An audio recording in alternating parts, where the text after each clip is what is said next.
Welcome to Fact or Freestyle. We discover hidden secrets of BMX. And now we're going to find out what's going on. Let's see how far down this rabbit hole we go.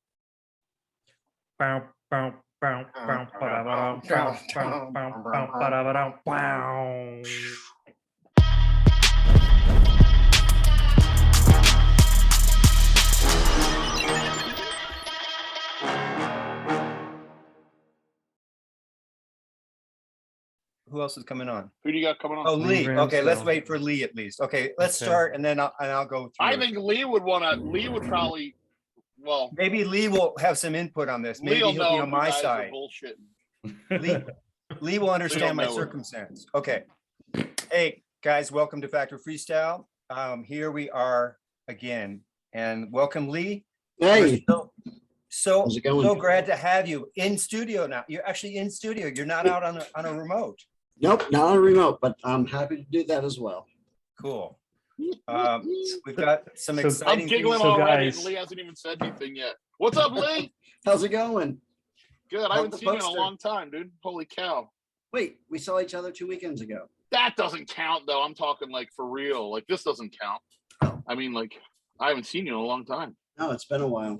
It might have been at Van's house. No, I've seen you since then. Alan Cook's wedding. Yep, that would have That been was it. probably it. Yeah.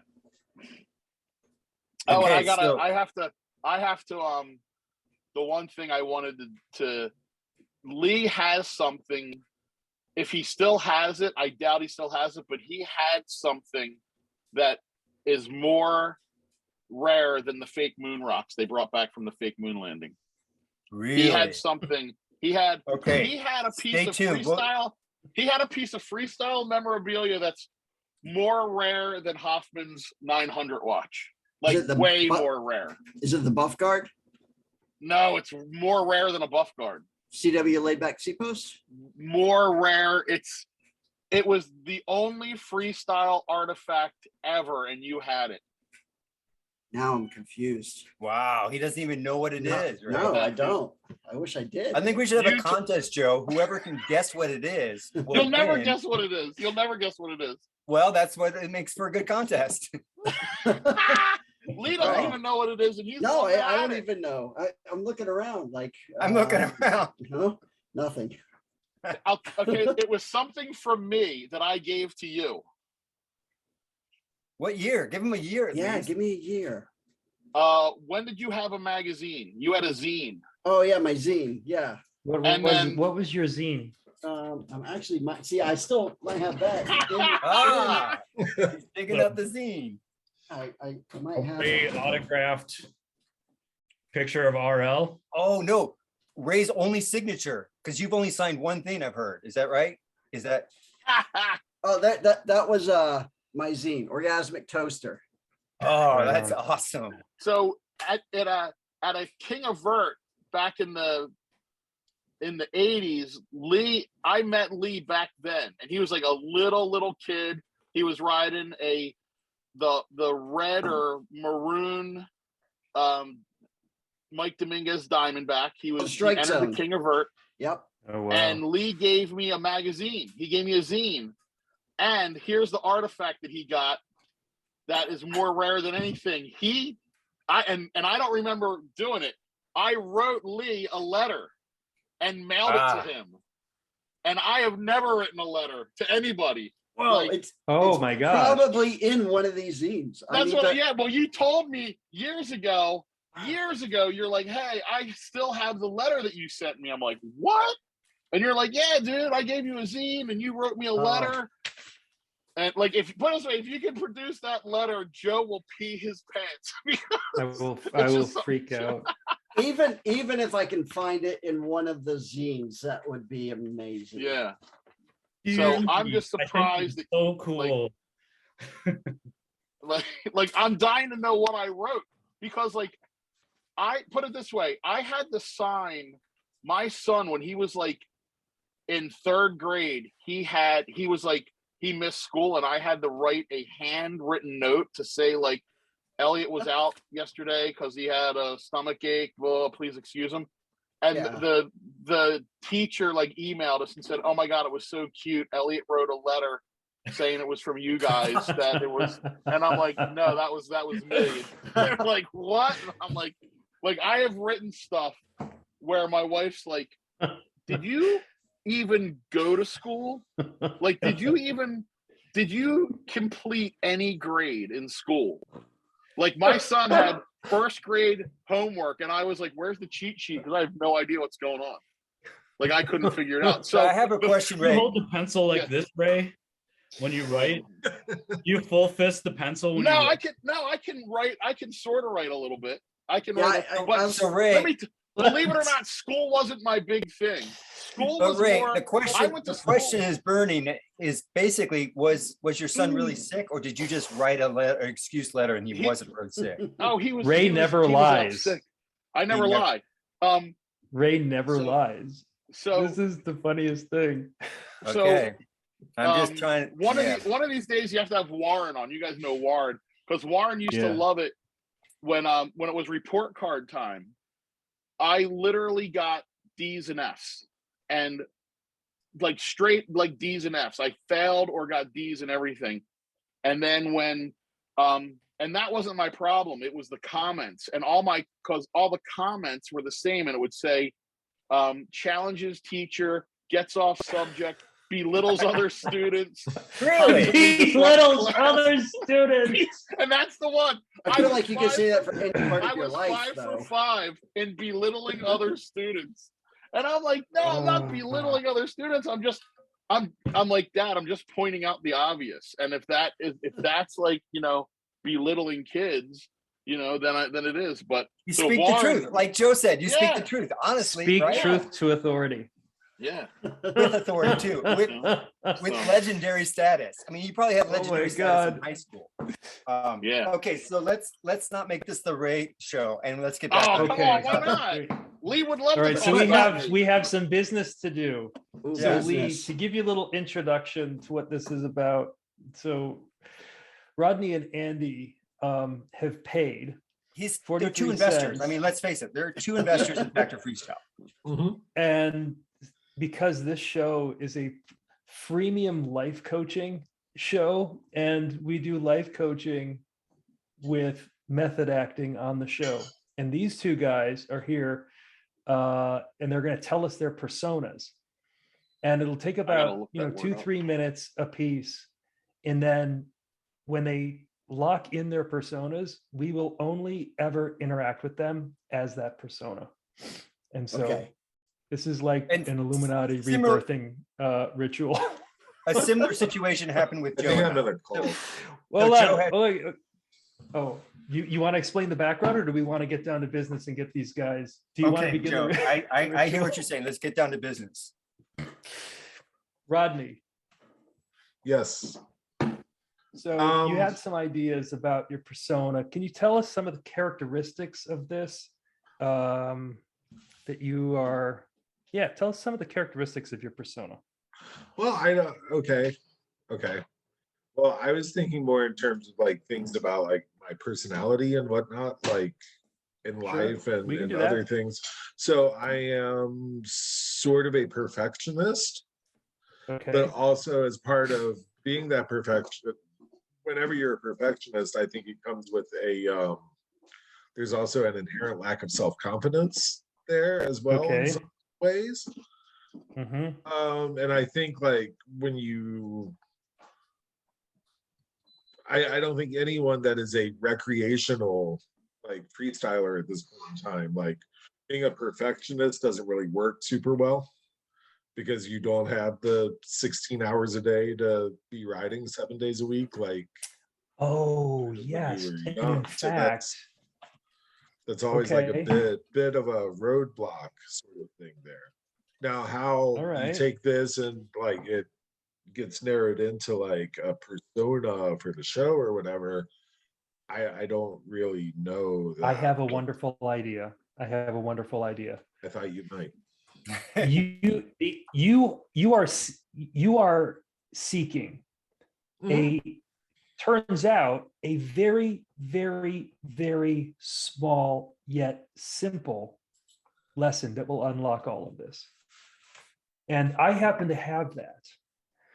So every flatland rider must love imperfection. Yeah. They must love that lack of confidence. They have to love it because the variations happen through the imperfections. And so you have That's to true. actually Right. embrace and look for and study the imperfections. And so, pow, that's you. We're going to talk to you only ever about you appreciating the imperfections that you just, whatever it comes up and you mention. So that's you. So you'll call out every imperfection and you'll I have, hope not. and you'll, no, and you'll have the utmost Well, confidence in that. You're right? going to be the one digging up the good stuff. So you better identify those, because we're going to hone in on them and find a new variation. And that will be your superpower.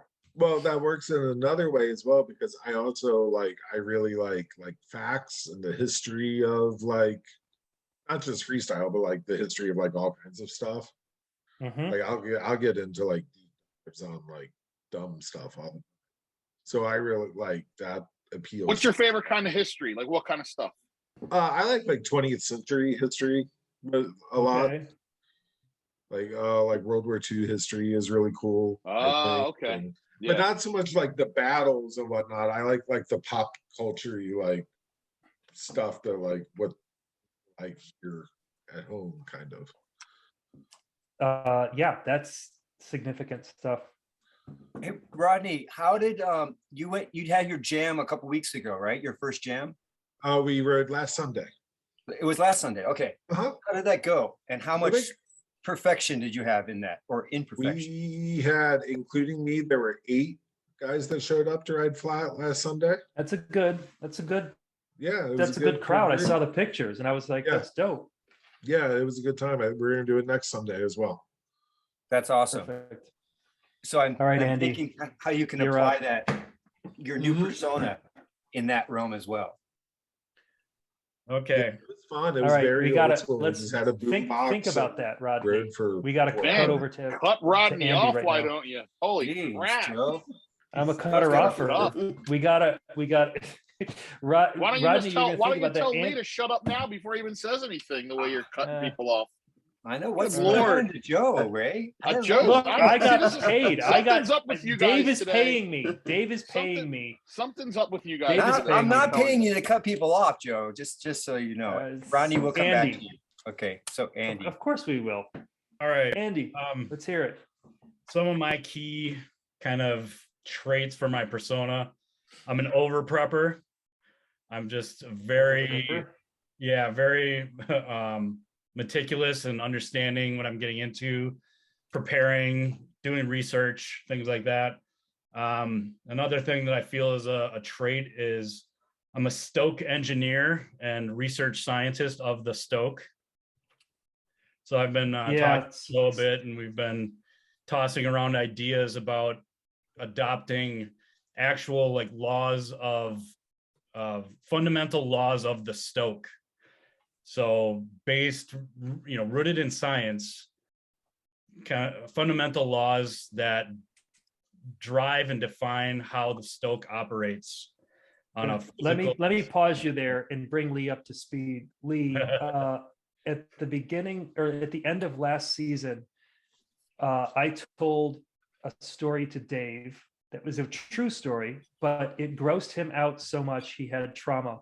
And he decided that one of two things was going to happen. He was going to shut down the show, or we were going to radically change the format of the show. And that's when it became a life coaching show. As part of my contribution to this, I am structuring a religion based on the stoke. And that's what Andy is talking about, where he's going to apply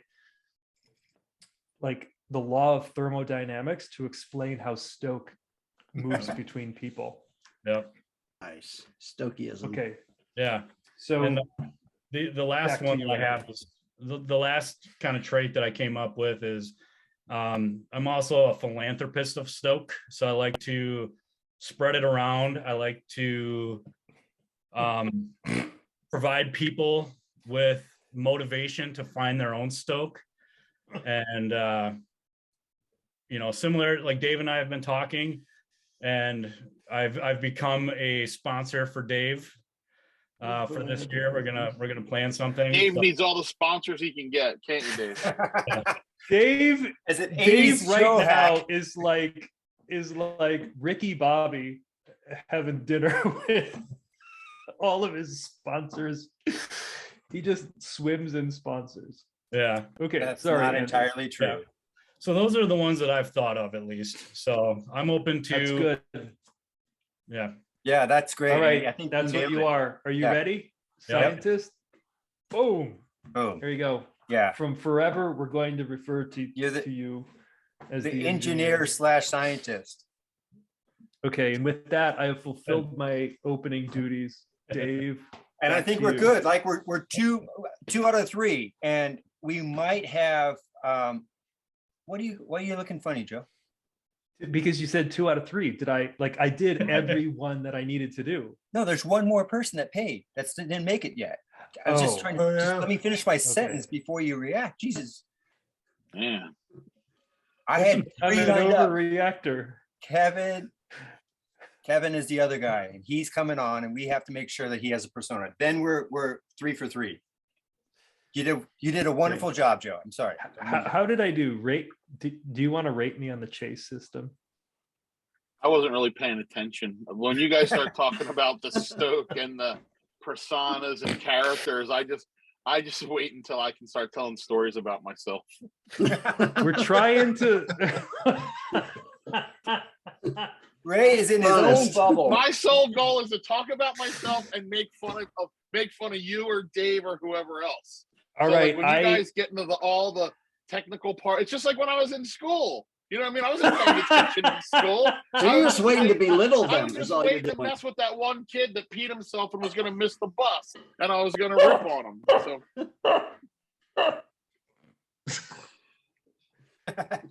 So Okay. So I have a Lee, quote. I had before we get too far into this, I have to say the first and the last time I met you was in the Raleigh airport. I think it was in 2005, and I was departing. I just came up. We talked a little bit. I know Zach Yankish. You told me how he was Yeah. announcing X Games, and you said, "Where do you live?" And I said, North Raleigh, but I'm actually moving out of town.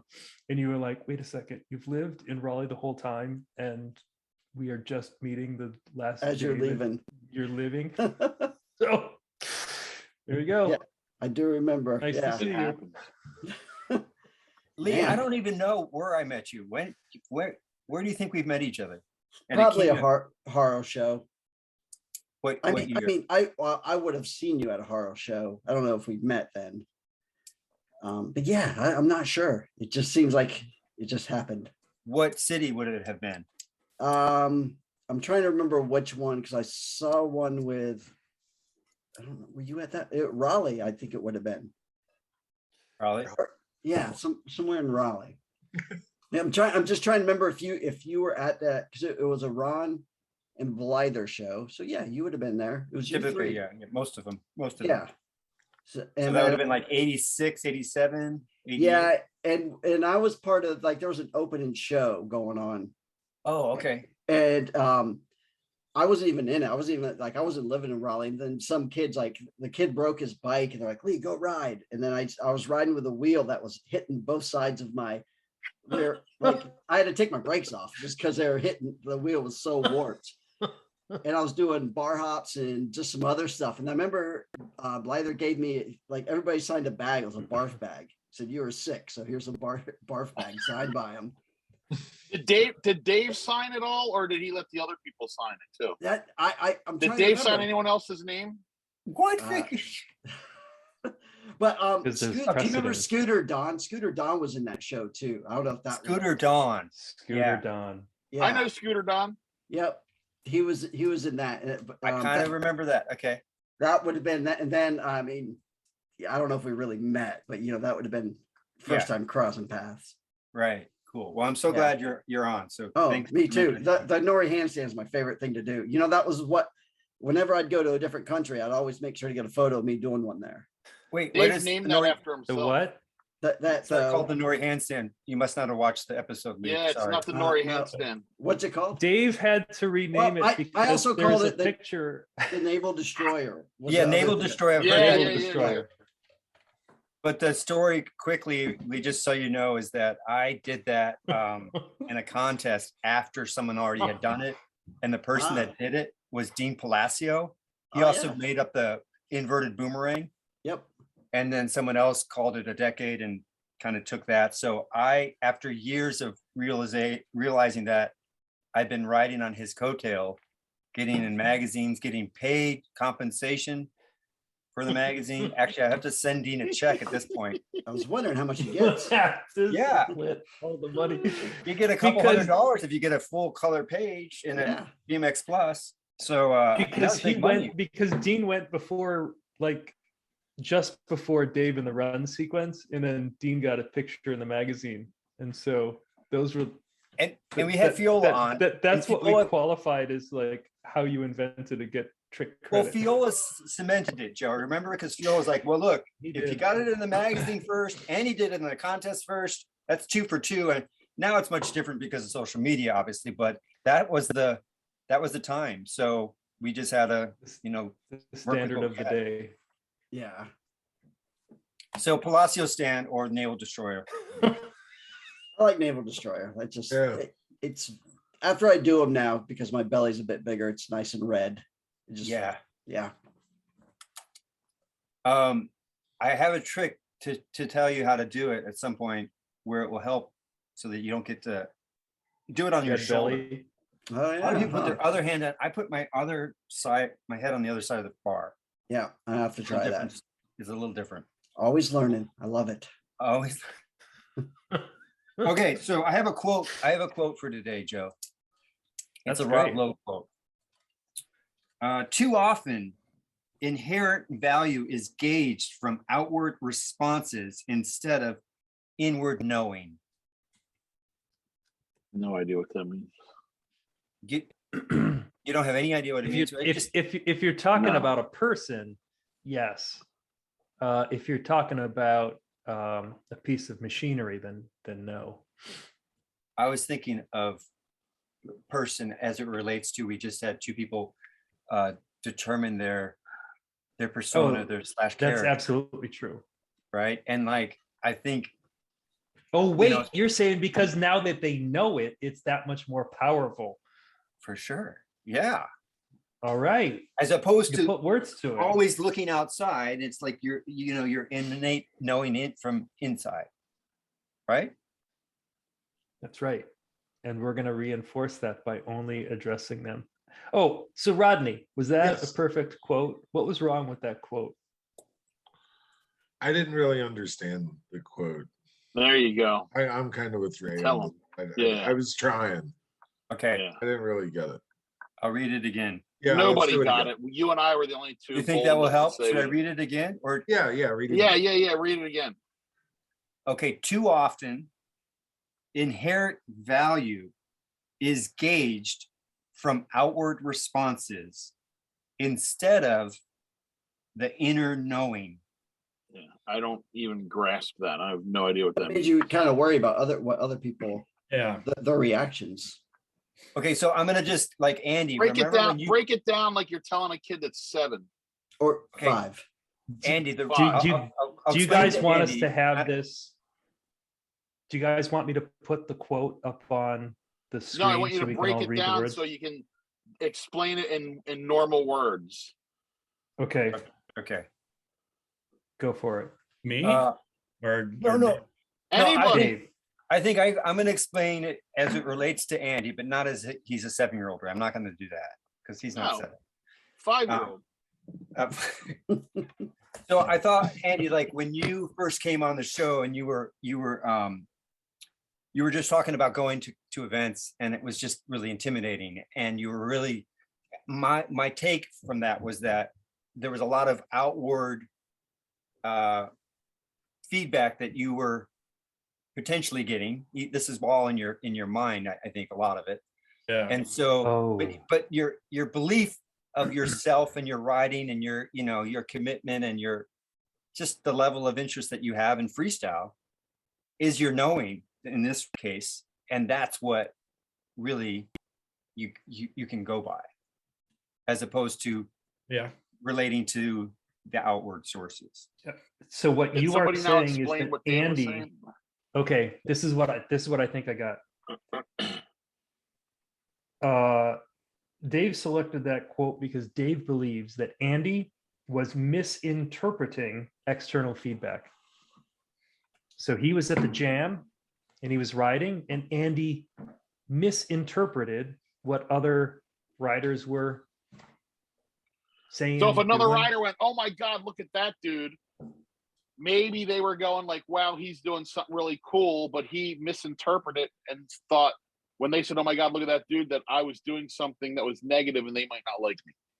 Is that what you mean? That's exactly what's going on. That's Yeah. what that's And it could also just happen in one's own head. I mean, let's face it, that's usually the biggest well, challenge. that's where the misinterpretation happens, yeah. actually. Yeah, because you think about, So- if I go to, you know, why should I So even go what to the this jam? I quote don't should know. really say, instead of being all fancy using the 10-cent words, is go out and do what you like and have fun. Don't worry about what other people say or think.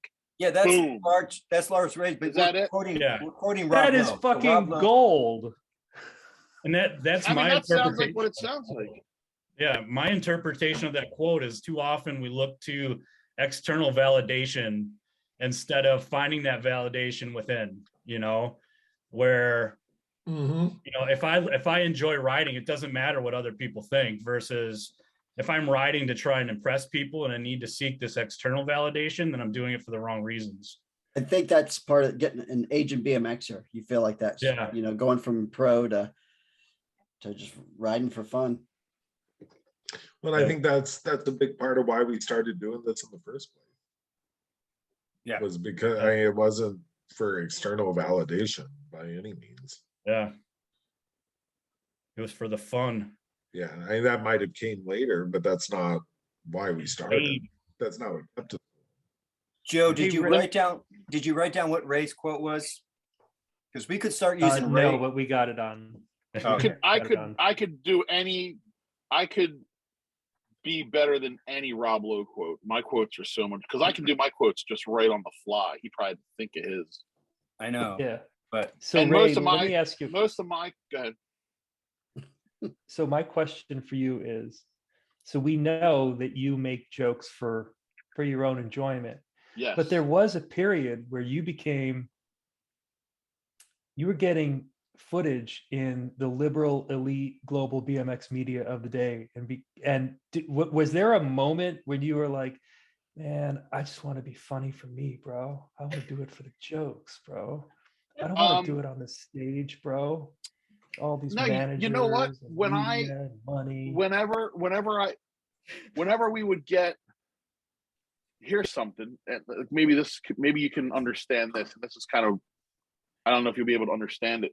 So growing up and riding with Gary was really good. Like, Gary was one of the best amateur jerkies there was. I mean, he rode Flatland, he rode ramps, he was good.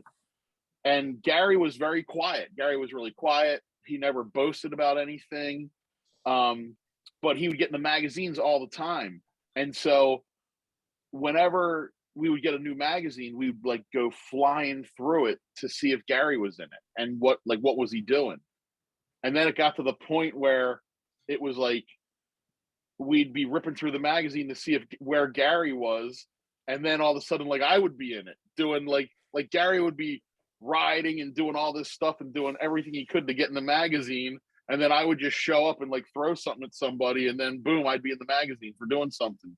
So it'd be like, so then at that point, it was like getting in the magazine was just fun for like me and my friends. I wasn't worried about like, wow, all these people. Like, I didn't even think other people were looking at the magazines the way that, you know, we were looking at them with like Gary and our friends. You know, like, you didn't think that being in the magazine, like maybe 50, maybe 30,000 people are gonna look at this magazine tonight, you know, or something like that. So Gary never I wasn't by the way.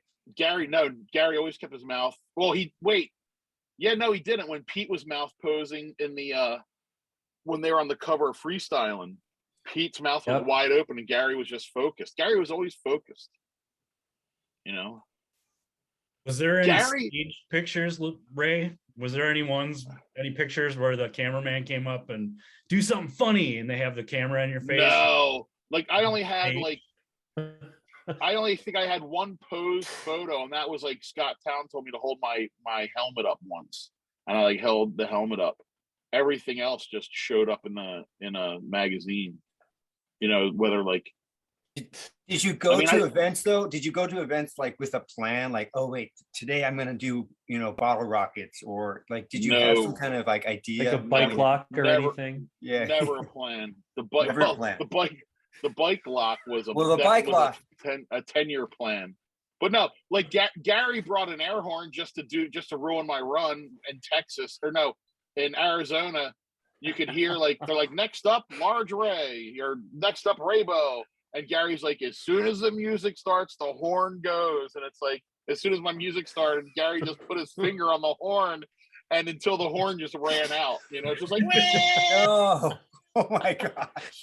and like, so yeah, he would do stuff just to mess with me. Like Gary didn't care; he was just like, fuck it, we'll air horn Ray's whole run. So, and like, who does that? Like, who else would do that? Like, could you imagine if like Dennis McCoy went out and I just air horned his run the whole time? Like, Yeah. What do you think he would do? Let's find out. He'd be mad. Oh, you wouldn't. God, there's certain people you wouldn't mess with. Like I wouldn't. So mess what with you're Dennis saying McCoy. is like you're like a soul rider, but you're like a soul joker. You just. But it just happens. It's just that like freestyle got When you're in the that way. talented. Like it was anything. Like as soon as we went to like if we left the arena and then went to get something to eat, you'd find something to like mess with somebody, like and then if you went from there to the hotel, you'd find something to do. Like you always got to just be doing something goofy. You know what I mean? It's just part of like it just makes stuff fun, like constantly messing with people. And it's not like all the time, but like a lot of time too, it's who you're with, where you like. If I'm with like there's a group of people Right. I'll hang out with, or I don't. Who act do completely you nuts. mess with when you're hanging out with Lee? Well, it depends on who else would be there. Like if you know what I mean. Like when if I was hanging out, like if Lee and I were just hanging out by ourselves somewhere, it'd just be pretty quiet. But if we were with like say it's like Alan Cook's wedding, and there's like 10 of us hanging out, we're gonna be, you're gonna be messing with somebody doing something silly. Bring up those pictures of Lee I sent you the other day Oh no. when he married Alan Cook and Mary. I was there. Lee, I'll get him. Lee, when was your last contest that you competed? It was one of those Keith King Trans Jams. Okay. It was here in Raleigh. It was like 40 and over. Oh wait, my daughter was born, so I was 42 or something. And yeah, I went out and just destroyed myself. It was fun. Yeah.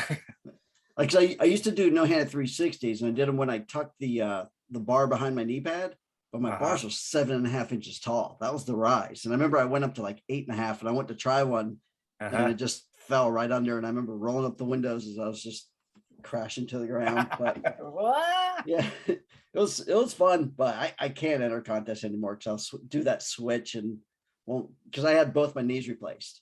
Right. So you won't enter because once you're in that space, you're gonna just wreck your body pretty much. yeah, I'll try flip fakies and stuff that could I mean I could roll away fun, but fine. But trying to be smarter these days, it's kind of hard. Yeah, absolutely. Now, Lee, when did you first start when was your first photo in a magazine? It was at one of those King of Earths that Ray was talking about, because Okay. I was riding in I think it was DC one, and I was doing topside no for the cans, but I was only going 2 feet out of the ramp, and I think was it Steve? Who is it for? Giberson? Oh, Steve Iverson. Iverson. Yeah. Yeah. Steve Giberson, yeah. He Guy asked me to do another one, and he like laid on the deck You know, so Nice. and you couldn't see any coping, and that it just said because I remember I had a photo, John Byers had a photo, and I can't remember who the other one, but it just said unknown amateurs. But I was so Nice. happy.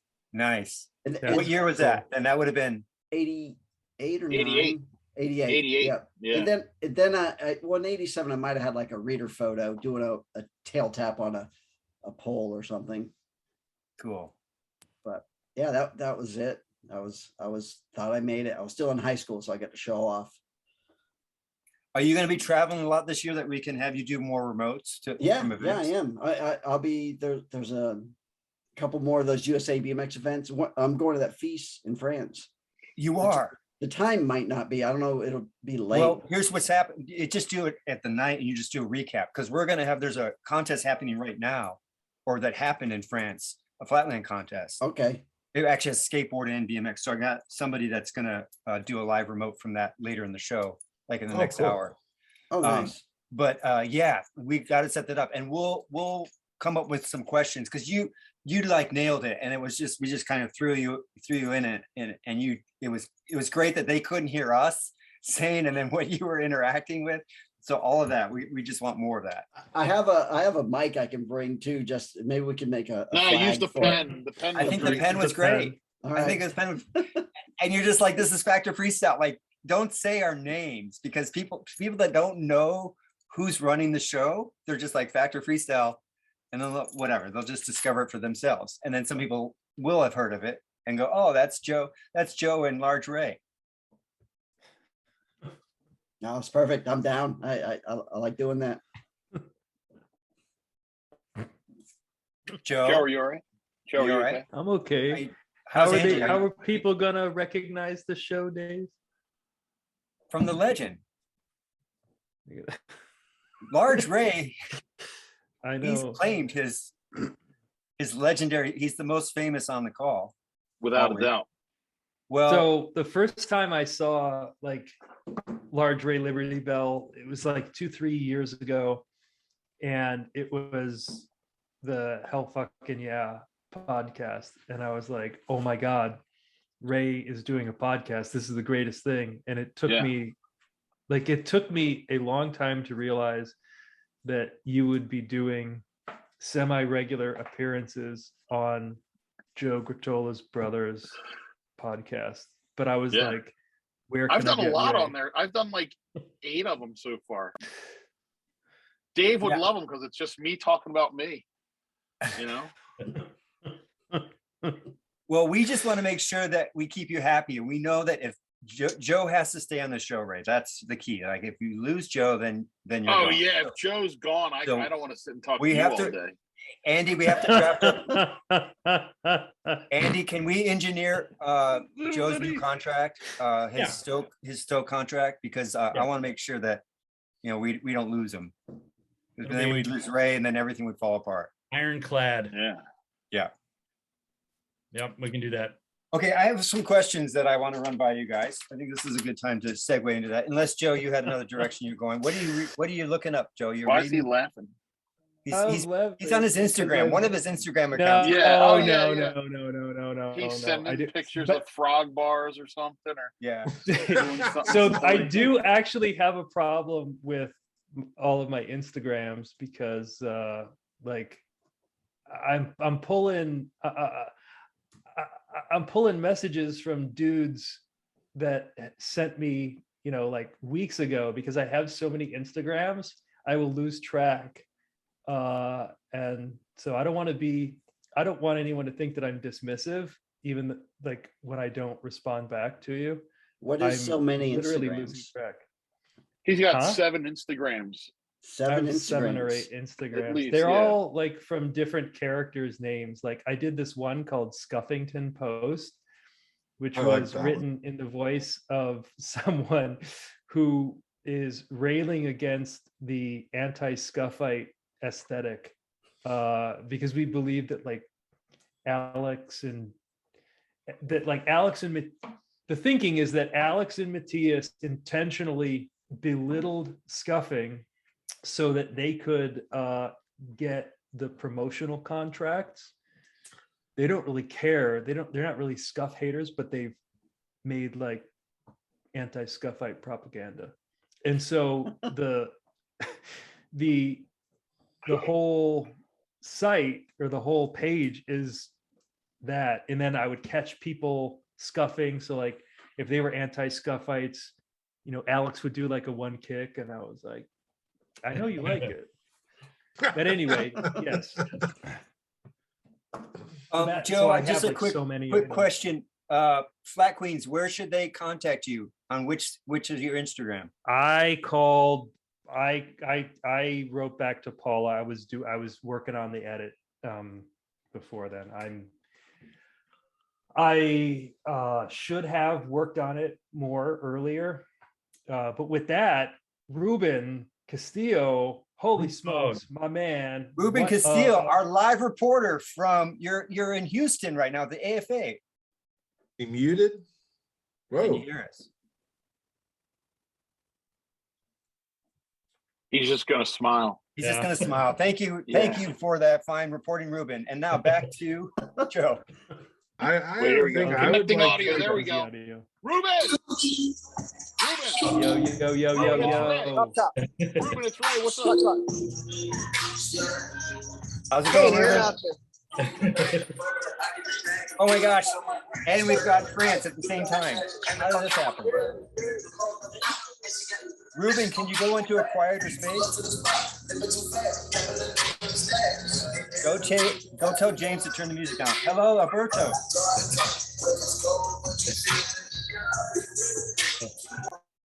Here, Thank you, I'll Ruben. mute. Yeah. So funny story about Alberto Moya right here. I got a like a bio on that Red Bull app Clash'em. Yeah. And when they launched it, they used Moya's picture instead of mine. And I was like, No guys, kidding. Good. What's up? What's up, Moya? Can you hear? You hear us, Moya? He's muted. He's muted. I'm gonna ask him to unmute. He's like, oh, I'm just real. I think he's on a computer. No, I'm on my phone. Oh, you are great. Hey, Now we can hear what's you. up, All right. homie? What up? How you doing, guys? Good. Good. How is the contest? Well, it's been sick. Like a lot of people and so good ambience. Sorry if I speak bad English because I've been speaking French the whole weekend. So I have kind of mixed languages. Yeah, just give us the whole report in French then. Ok, et bah oui, forcément, on a eu la classe amateur. Hein? Non, just kidding. Okay, the report. You want the report? A ver, I wrote, sorry. Wait a minute. Okay. I don't find the results because I wrote them down, but I lost them. It's okay. We'll all know the report. We'll see that. We just want to hear the results. what's happening and how, what the turnout was and all that kind of stuff. It starts with amateur riding. Amateur riders that there were like 18 riders or something like this. Like not bad. And there was like a really good level. Then they did master class, and there was this guy doing rocket manual, like rocket nose manual. Rocket nose manual. Almost, yeah, like nose manual with the foot on the backpack, maybe. Yeah. So like, but it was like his body was completely parallel to the ground. Like it was crazy. And there was this old school guy that plays second in masterclass. Maybe you know, Jean-Michel Chauvel. Wait, say his name again. What's his name? Jean-Michel Chauvel. I'm sorry. It's okay. Because I'm afraid of mixing because he has a brother, and I'm afraid of saying the name of the brother instead of his. But apparently tomorrow they have to battle each other, like the two brothers. Oh, cool. Oh, cool. And these guys, they built this school in the north of France, where like a lot of new riders like came, like Anatole, Julien, and all these people came because of these two guys, the brothers. Yeah, Jean-Michel is Spider-Man 71 on Instagram. Spider-Man. Ah, yeah, exactly. Yeah. Okay. Jean-Michel Chauvel. Yep. Yeah, I have. And then in girls class, it was amazing. There were like 10 girls, and they were like really young. Like maybe the oldest was 21 or something. And I've seen a lot of progression from them, and it's been like really cool to see a lot of people. There were like 60 coming from the Alex Jumelan school. Yeah. And they have progressed a lot. And there were also like some girls from the north, like Luis and Jan. Luis is the current second in the European Championship last year. So it's nice. And we head to pro class. I'm afraid to say that I was super tired, so I haven't seen half of the run. But Bruno Cebu from Brazil has completely destroyed the floor. Apparently, I didn't see him, but it was like really good run, and he plays on first place. First place. Johnny, first place for Bruno. Yeah, for Bruno Cebu. Second place, it was Joris Bretañols, who organized the contest. And actually, it was amazing because like he was the last rider to ride, and there, I don't know if you have seen pictures, but there were like a lot of people in the crowd, and everyone was cheering him up, and he did like an amazing run, and everyone went completely crazy, and it was really nice. I didn't saw Alex Jumelan run, but he plays on third place, but he's not making the finals because he's traveling to the X Games tomorrow. Because he's going to Japan. And then it was, I think, Keirio, the Japanese guy. You know Keirio?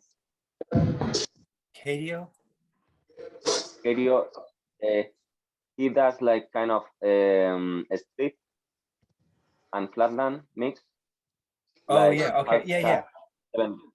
He won the best trick. We did a best trick, and he did a half cap 720, or well, half cap and 720. Technically, is half cap 540, but he did 2 full spins in the air. I don't know. Wow! Wait a second. What did he do? 720 on the ground. Oh my god! No. I think I saw him doing like insane whoppers. That's the dude? Yeah, that's the guy. Yeah. He does like street and flat. Yeah. Yeah, exactly. That guy. Top 720. It's a half cap. 720. Yeah. Isn't it? Half cap. Yeah. That's.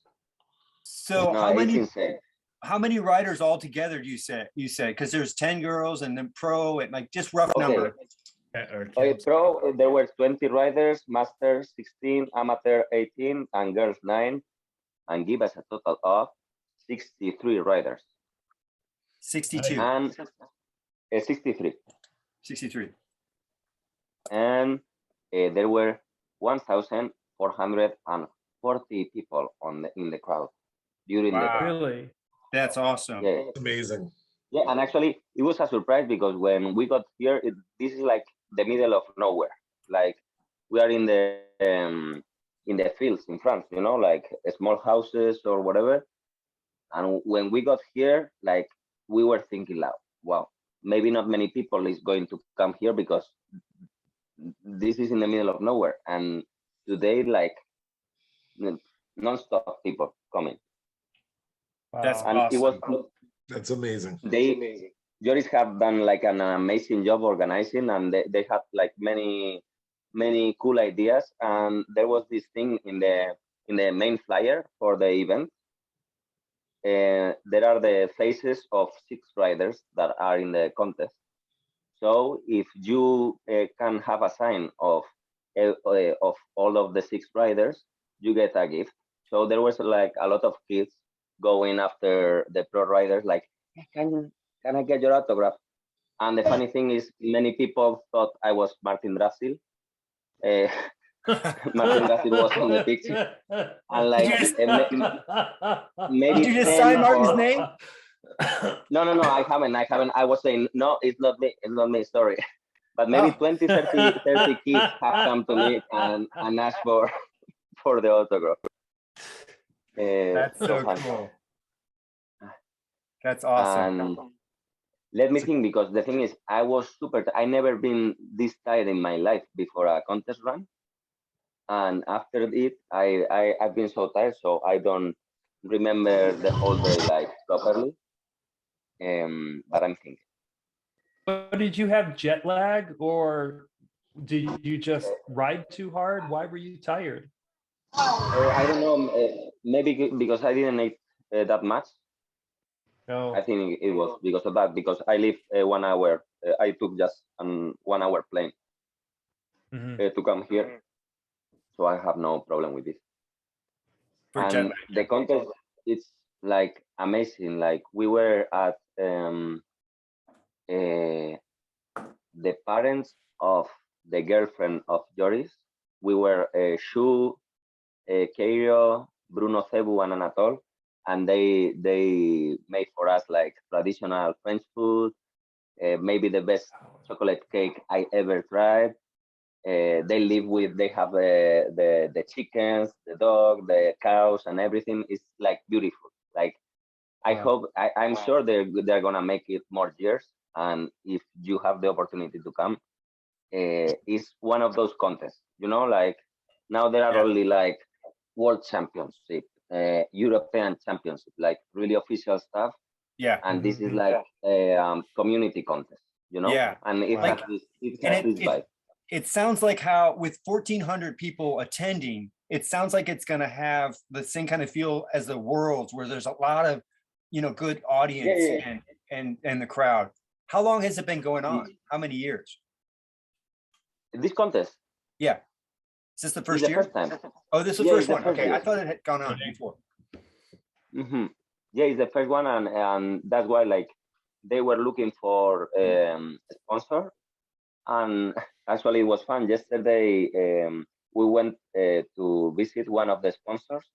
That it was a chocolate fabric. Or fabric, I don't know. Factory, chocolate factory. Chocolate factory. So they gave us a tour in the factory. They gave us some chocolates, and it was fun. It was different, Yeah. This contest is not. We go to the contest. Now we are in I'm in a house, but there are like few houses together, and we are all together. Like maybe that's great. we are like 40, 50 people. Here, I'm sleeping with Jorrit from Holland, but in the next room is the Japanese guy. In the next room, the German guys. So it's really nice. That's so good. So it's not like a Red Bull event where you're all having to drink Red Bull and wear Red Bull hats. No, we have to eat chocolates, and and that's it. And that's I'm up for that. Cool. That's awesome. Hey, I have a couple questions for you on Factor Freestyle. We like to just give you random questions. There's no right or wrong answers. And I'm just making sure that I'm trying to find the right questions that will apply, that you will know the riders. Okay, here we go. Terry Adams. So it's an either or. Which one is more true? Okay, that's all you have to decide is which one is more true. So Terry Adams is an under wrencher, or Matt Wilhelm is an over glover. I don't know what under wrencher means, and it means that Terry doesn't work on his bike. Terry never works on his bike, supposedly. Have you ever heard that? What do you mean of working on his bike? He doesn't ever fix his bike. He never So you are saying like Terry never fixed his bike, Yeah. and Matt Wilhelm does it all the time. No, Right? Matt Wilhelm is always wearing gloves. Ah, fuck. So what What do you Dave want just to do? did. Okay, so Moya, let me kind of interject here. At the beginning of the call, you told us that you've been speaking French all day and that you're Yeah. winding up back on English. Dave asked you a question that was an inside joke and barely understandable to people who speak English all the time. Okay, so I don't have to feel bad. I just No, you don't. No, And you don't. I try to find the best one, Joe. I really did. I was trying to find the best They're one. all esoteric. And Mhm. he's like, I'm going to ask the most tired Spanish guy who's been speaking French all weekend the most in English. intricate question in English. Okay. So as William Shakespeare would say, I think I don't know. So I have to choose. Matt will. I'm trying to think if I've seen like Terry's bike like clean, but I don't remember. So maybe it's Matt Wilhelm the true answer. Okay. Probably. Lee, how would you answer that question? Terry Adams as an under wrencher? I would do Terry Adams as a under wrencher. As an under wrencher. Like I said, there's no right or wrong answer. Okay, we will ask them. Yeah. We So, have them on this one. So sorry. When's your next contest? Ayo, what's the next event you're going to go to? I don't know, because probably it's the FIS Montpellier, because it's like World Cup or something like this. We might go with the Spanish Federation, but maybe they are going to make an event in Swiss, in Zurich, like the bike days, like a different one. When would that be? When would that be? Yeah, bike days would be in the middle of May, and the FIS is at the end of May. Well, the World Cup. So official. Now we have to. All official, yeah. Yeah. With the team. And represent your country. Exactly. Yeah. I wonder what's happening with Ruben. Well, all we've seen is this. Hey, Ruben. We have Ruben on the phone with the AFA contest, Mario, but he hasn't. Ruben is at the AFA contest. Ruben Castillo is at the AFA contest right now. I'm gonna message him, Joe, just to see if I can get him. So Moya, did you see that Flatland Fuel now officially has a team? Yep. And you are in, right? So I am in, and I have a public statement from Pat. Oh, is this public now, Joe?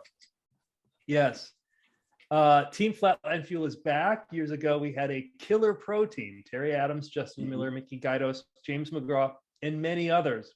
Over time, we discontinued funding our team and instead put that money toward event sponsorships, which we feel benefited far more riders. Guru Jam 2013 was one of those. We still feel that way. AFA, Voodoo Jam, Jomo Pro, and countless other contests and jams. We will continue to do this. So what is the new Flatland Fuel team? Well, Flatland Fuel, Team Flatland Fuel is you. So what is the new? Yeah, we feel that everyone in the Flatland community is part of the Flatland Fuel team. We all have a connection through what we do, flatland riding. It's the lifeblood and passion of all of us. Team Flatland Fuel's goal is to continue to work to bring all of us together. So please tag us on social media with any of your riding posts and thoughts. So when you have a thought, post it with Flatland Fuel. Continue to encourage your fellow riders from beginners to pros. That's an important point. Share your love of what we all do, Flatland riding. We will be selling Team Flatland Fuel merch soon. 100% of the profits from this will go back in the form of Flatland event sponsorships. So what about a protein? Flatland Fuel protein is coming back very soon. Stay tuned for that. Stay tuned for me on finally on that Flatland Fuel protein. Wait, so we Yeah, don't hope know. so. We don't know who's the protein? What's that? Apparently not. What's that? Yeah. Look like a poster. That's for the next segment. I overclicked. You overclicked? I'm an overclicker. Did Ray send you that? Did Ray send you that? I'm an overclicker. Joe, did Ray send you that picture of the horror poster? Yes, did Ray? I think I let the cat out of the bag. I think we're gonna have to do. Oh, so this is it. You guys are pulling one on me now. I blew No. it, Ray. You didn't blow Can I anything. show the? Can I show the Yeah, picture? you can show it to him because that's what we're going to talk about. Let's talk about it. So we got to talk about this. Yeah. Ray, what are we looking at? So, Dave, I don't think he really did this because it doesn't make any sense. Dave claimed that a guy from Germany, he was going to give this poster to a guy, and Dave said, oh, I can get all the guys to sign it. Well, Dave realized that he had to get this poster out, so he signed it. He signed everybody's name. He just wrote Brian Weiler, blah, blah, blah, and then just rolled it up and sent it out. And I think that's I don't think Dave would that's like the meanest thing in the world that you could do. Ray, just in my defense though, you have to understand. There's no way to promised this guy- defend it. You're sending somebody something No, where they think that they think that I did not sign Bob these Hart. guys Look, signed you it. notice I did not you're sign not Bob in any Hart. position to sign shit for people. But You can't sign shit for somebody. I only signed Ron Wilkerson, Brian doesn't Blyther, matter. and Xavier. I did not sign Richie Gere. Oh, and I did Mike Look, Dominguez. I really like baseball, okay? And TJ Lavin knows Bryce Harper.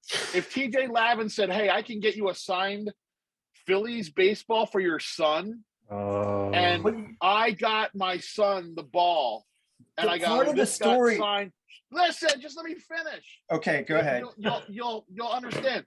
If I got my son a signed Philadelphia Phillies ball, and he got it at age whatever, he's 12, and then like 30 years from now, he's on the Antique Roadshow and goes, my dad's friend knew Bryce Harper and got this sign, and they're like, hey, sorry, it's all fake. These are all signed by like one dude. My son would be devastated. He'd be like, my dad lied to me. So whoever wanted this poster really wanted a poster from these people, and you neglected to get it done because you said you were going to get it done. You screwed up, and then you were just like, I'll just sign. Nobody will ever know. And it's the most dishonest thing somebody could do. And you seem so honest that I think like you should be ashamed of yourself. And I'm It's not not even that kidding. big a deal. It Here's is a big deal. It's bullshit. I was in a predicament. I overpromised. That I you told the put guy- yourself in. You put Okay, yourself in that predicament because you promised something Ray, to can I talk somebody. now? Can I defend you myself? promised something to somebody and you couldn't Ray's do not it. even giving me so time you- to talk. Are you done? Yeah. So Ray, we're on the phone, we're talking, and I realized I go, I gotta go. And you're like, what's more important? I said, I gotta get this poster out. The guy's turning 50. It's for his birthday. So either he doesn't get anything or he gets it for his 50th birthday.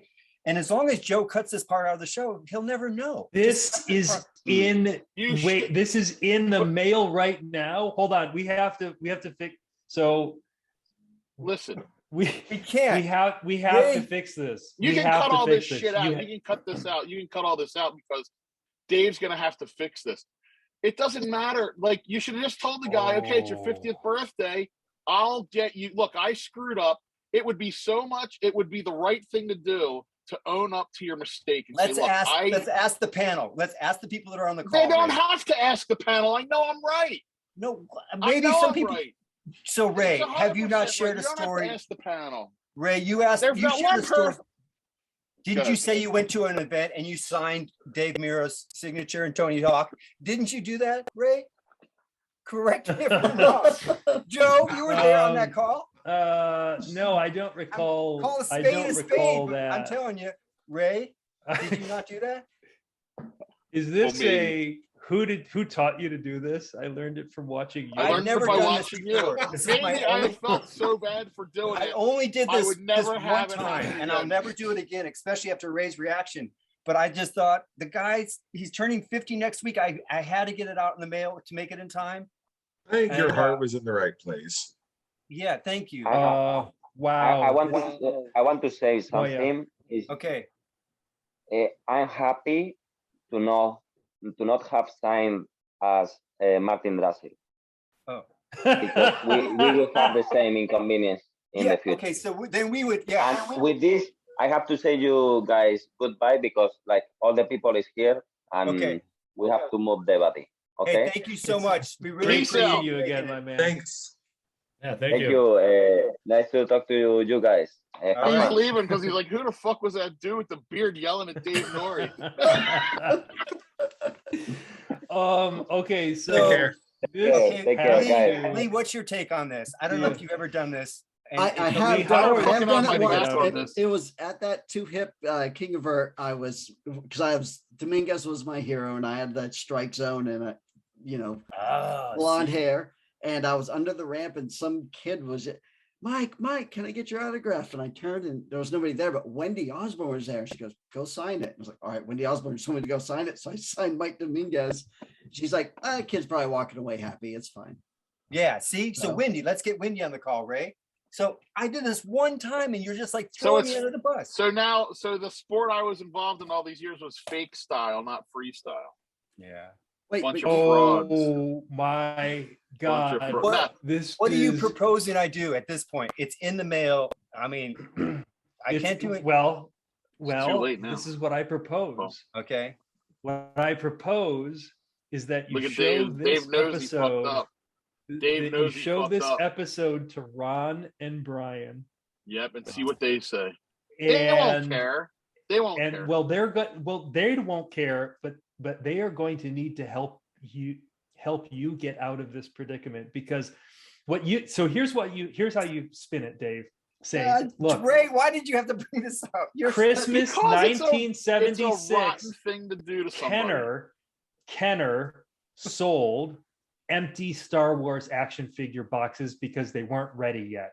Now those are collector's items.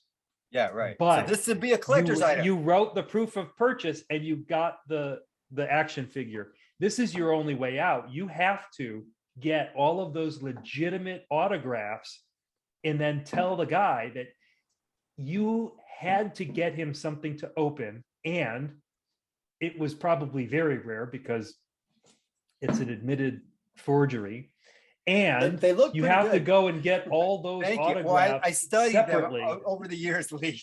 Yeah, they did look good. I was like, oh, that looks like Ron's signature. Yeah, Ron. That totally looks like Ron's signature. This Ron always did this the this yeah. has to be fixed. Okay, I'll do that as long as Lee agrees to find that kid from the contest and Yeah. take it right with him. Yeah, Lee's on the Yeah, hook too, right?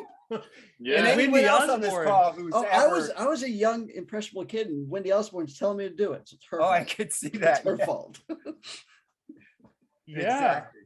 Oh man, Ray, I'm And- with you on this. We have to set justice. We gotta find must that be done. poster. Is Joe, this how Ray, you I yell gotta at your? find that Is this poster. how you yell at your kid, Ray? That's good. That's No, scary. my kid That's would never scary. do anything that bad. Oh, My kid would never do anything that dishonest. He would Ray, say, "Dad, we should probably get the right people to I sign just have to this." say, Ray's reaction last night on the phone, I couldn't believe it. It was like this. I never let him seen have that it. side. let How him did have you find out about this, Ray? Because How did you learn about this? He said, Because he said, what's more important? What's more important? And I said, I got to get this poster. I went, what poster? I go, what is this poster? I'm saying, I was trying to keep him on the phone just for the fun of Yeah. it. It was Friday night. I wasn't had even nothing going to going tell on. him. And then he And kept I'm like- asking these questions. He's like, as I gotta Ray go to the does. post office. I gotta go. I thought he was selling dope through the mail again or something. Yeah, he you thought know? I was sending. I thought he was samples. sending a pound of weed to Ruben. Ruben was waiting for his stash. Oh, Dave, you wanted to get caught. And He it was did, like I he was at did. that place where I could have just said, "Oh, I just have to go mail something," but then I thought, "Oh well, you know, it's something he'll be interested in." He's like, That's "No, the they're all signed." I go, problem "Well," with. I That's go, the "They're all problem with- signed, but they're actually for me. I signed them." And he's like, "What? What? You got it? You're messing with me." I'm like, "Well, I was late, and I just told him the whole story." That's Oh, the problem. Man, That's you the got yelled problem at with twice by lying. Ray. yeah. Wow. And Yeah. last night he's tame right now. I'm just saying, like last night, my ear was burning. Like, Oh my God. well, I never yell at anybody. you know what I'm gonna do? I'm just gonna You're make gonna it right. Ray, I think that's what I You- need to do. All right. The only thing that would be hard is that poster. Where did that poster come from? We're messing It's with you, like Joe. on the app. Oh, Are you kidding me? God damn Yeah, it, we you didn't- guys. No, That same shit. You know what? This is what happened. So he set this up saying you guys are messing with me, which got me on the defensive. And now I'm like, well, I got to make sure that I'm doing right by Ray. Now, I would have sided with Ray on this topic anyway. did you wait? But- Did you break character? Did you break character? Your voice sounds different. No, I didn't break Oh. character. No, right I'm now did you riled break up. character? God damn it. Every fucking is time awesome. I get on this show. Joe, the you reason why, guys the do reason the why most we, the reason, amazing. That is so funny. All you guys Well, are here, doing this is is- pranking. but this is where we got the idea for that. When the X Games were in Philly, I was working with this dude, and I'm like, "Hey, I'm not going to be here for like a week because the X Games are in town." And the other guy was like, "Oh, Ray knows a lot of those guys," and he's like, "Do you know Tony Hawk?" And I'm like, "No, I don't know who Tony Hawk is, but I go, I know like most of the BMX dudes." But we go to the food tent, and like, you know, Tony Hawk will be there. He's like, "Is there any way you could get me anything signed by Tony Hawk?" And I'm like, I don't even know if Tony Hawk was at these X Games. I'm like, "Oh God, yeah." Like, yeah. And I was serious. I was like, "Oh, I could probably get like anything signed." So that week, like a whole bunch of stuff's going on. And Maurice Meyer and Oscar Gonzalez and this other guy, Angelo, were at my house, and they were here for the X Games. And so like the whole week was over and all this stuff, and I'm like, somebody from my work called me, and I realized, I was like, "Oh dude, I forgot to get that guy all those autographs." So Oscar comes up, he's like, "Oh dude, don't worry, here, I got an extra poster here. We'll just start signing some." So we just put it in the kitchen table. There's like 10 of us over there, and we're like, "All right, who wants to be Tony Hawk?" Here we go, Tony Hawk. Wait a second. Andy- and you Andy actually did it, and you unloaded on Dave. Andy McDonald, Bam Margera, who, what? And, like, we didn't know we had to go on the internet and look up skaters because we were like, we didn't know people. Then we're like Matt Hoffman. Then we're like Bob Hara. We filled this whole poster up. It was like a 16 by 22 poster. We filled it all up.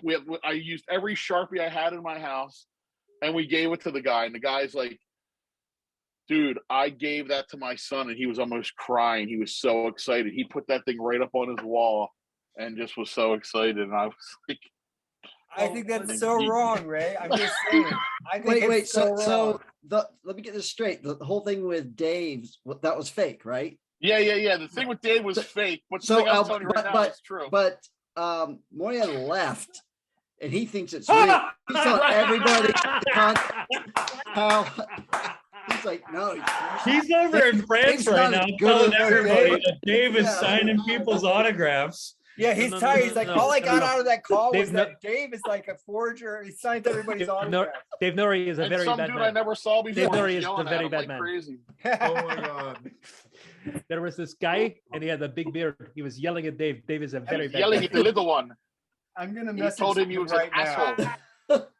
Yeah, you totally. I thought about You- that, Lee, but I couldn't. It was too much. We were too far into it. I couldn't give in yet. It was like, Joe, we hadn't got Joe or not.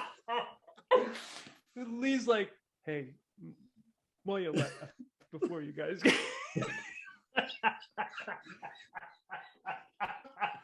We didn't even realize it. Oh, that's gonna be funny to watch that back.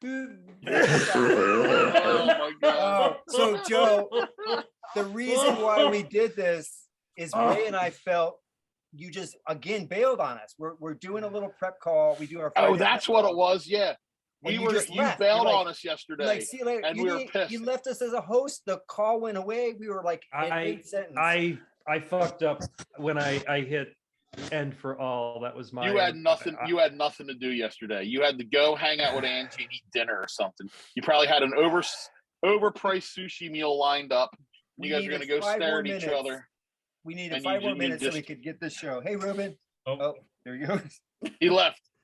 Ruben's out of here. He also doesn't like you anymore. Yeah.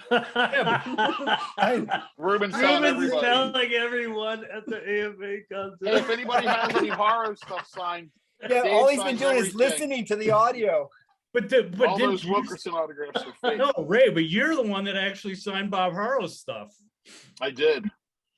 So So I can't believe how different this is. He was completely laying into I signed Dave Bob with Harrow, righteous Matt Hoffman. indignation. He's like, oh yeah, I signed Bob. no, Harrow." everybody thinks Dave's a forger because Ray said it because Ray is forging of other people's names. This is what happens when you start to, Forgery. you start to enjoy Ray's comic and his bits, then you're subject to who knows what, Hey, Joe, a couple weeks Yeah. ago, Andy sent me a message and he goes, by the way, I just wanted to let you know that Joe has a wood guy. It's just something I thought you would need to know. And I loved it because I was like, see, Andy gets it. He knows the important stuff. Like, so Joe had a guy, he paid a guy to come cut wood down. Then he's going to then call that same guy to buy the same wood back. And Andy's just like, Ray needs to know this because he's gonna have to talk to Joe about it. Well, it it has was- to be seasoned. It was so casual because Dave asked him about his things that he did for his what was it, your fame, giving back and stuff like that, and you just casually mentioned, Yeah. oh well, I have a wood guy and he's coming over to remove a tree, but it was just like you have all these people just coming around doing stuff for you. Yeah. The fact that like you buy wood, like you use wood at your house and you paid somebody to move the tree and then you're going to buy it back. And I just thought it was, Hey, Joe paid a guy to cut down a tree and then bought the and wood. haul it away. Then bought it And back. then next year he bought it back and then he burned it. So I had a time when I saw something on eBay or BMX Museum where it was like a mag and it was everyone's signature, and I could tell that was definitely not my signature, definitely not Wilkerson. So it happens out there. I think this is why we need to do shows like this, because it happens for sure. I have a great idea. I have a great idea. On this show, we have guys autograph the actual thing. So that you can, Authenticated. there's video evidence of it being, Oh, so we have and then we'll just have them sign a whole bunch of shit. it's like a and then sell freestyle that notary. stuff. It's like we're notary. We're a notary public. Yep. Yeah. Perfect idea, Joe. We'll add that to the Black Fortune cookies as well. We have so many things that we've said we wanted to do, Andy, and we haven't done it. So maybe you can help us between you and Rodney, you can help us follow through with some of this. Joe, I have a what- great Make a idea for list and start monetizing this show. prioritizing. Yeah. Yeah, Joe, we what need was a the backlog, line- guys. What was the line I said yesterday about why we picked Woody Itzen to put the lock on his bike? That was so He funny. I can't goes, remember. it was so funny. He goes, because we knew Woody the least. And so if he stopped liking us, we didn't care. We didn't care. That's what it was. We knew It had- him I the stopped least. the It had- car. Oh, Yeah, it had to be a popular pro, but you knew Woody the it least. was So it somebody didn't we knew matter. the least. Yeah. Oh, that is great. And Okay, that's Joe, what's so, your idea like, to my monetize? thought. So my latest monetization plan, because Lee, Dave and I are one another's life coach. He is trying to coach me to be famous, and I'm trying to coach him to be rich. And the reason we're doing it is because we don't want one of us to be rich and famous, So together. because as a that'll unit. just, yeah. That ruins people. it ruins people. It can. It Just definitely half, can. one or the other, yeah. So the latest monetization plan involves me and Ray, and we're going to go on a church and school tour with an anti-bullying message. Oh. And so it'll be catered events, and Ray's going to tell all of his legendary stories and then explain the why behind them, and specifically how he's not jumping anything, because Ray has the most powerful people in BMX right now bullying him into hucking something at Pastrana Land. Now, the reason I take issue with this, once the laughter stopped, was no one should ever huck anything. If you're like rehearsing and planning for it, then you can get encouragement. But it occurred to me, Ray doesn't want to do it and hasn't been practicing for it. And so I have to stand against that. But yeah, we're going to take that as our anti-bullying message. And we're going to talk to churches and schools, and it's going to be catered. It's going to be called My Dinner with Large I've never Ray. been to church in Talk my sense. life. But then Ray's going to belittle everybody, and Yeah. what then? Yeah, I don't think I'm a good. I don't think I would will roll. be I good will at role talking to play church about. that threw a wrench in the. What was the name again, Joe? Just go back to the name. What was the name you had? Dinner with Large Ray, and it rhymes with like that movie My Dinner with Andre. My Dinner with Large Ray. All My right. Dinner with Large Ray. Well, maybe. And Are we actually going to go eat dinner? Or are we just Well, going to talk to catered the event. church? it'll be a catered event, so people will have dinner while listening to you. But I don't want to talk to people though. I don't want to. You don't know. You just tell stories. You tell stories to me, and make me laugh, and they watch. What about And this, then Joe? you turn and go, well, what Ray said was. What about this? Because Ray doesn't always want to be in that kind of limelight. So what about this? You just did a tour of Waffle Houses, and you and Ray sat down at a Waffle House, and he told you about these anti-bully stories. And then you can we do it without traveling to churches and schools and just do it over Zoom, and then can you just reach we more can do it people over Zoom through the interweb? Can you change your background to a Waffle House background, and then you're good? Do you know what my background is right now?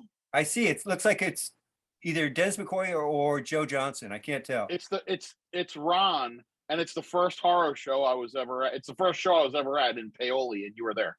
Oh yeah, I was right in the I'm in the ramp that day. background. I'm in the back. See the arrow? I don't know if you can see the arrow. That's 86? me in the crowd. 80, 80, yeah, 86. Yeah, there you are. Huh. Yeah, Gary sent me some of those photos. Yeah, they're awesome.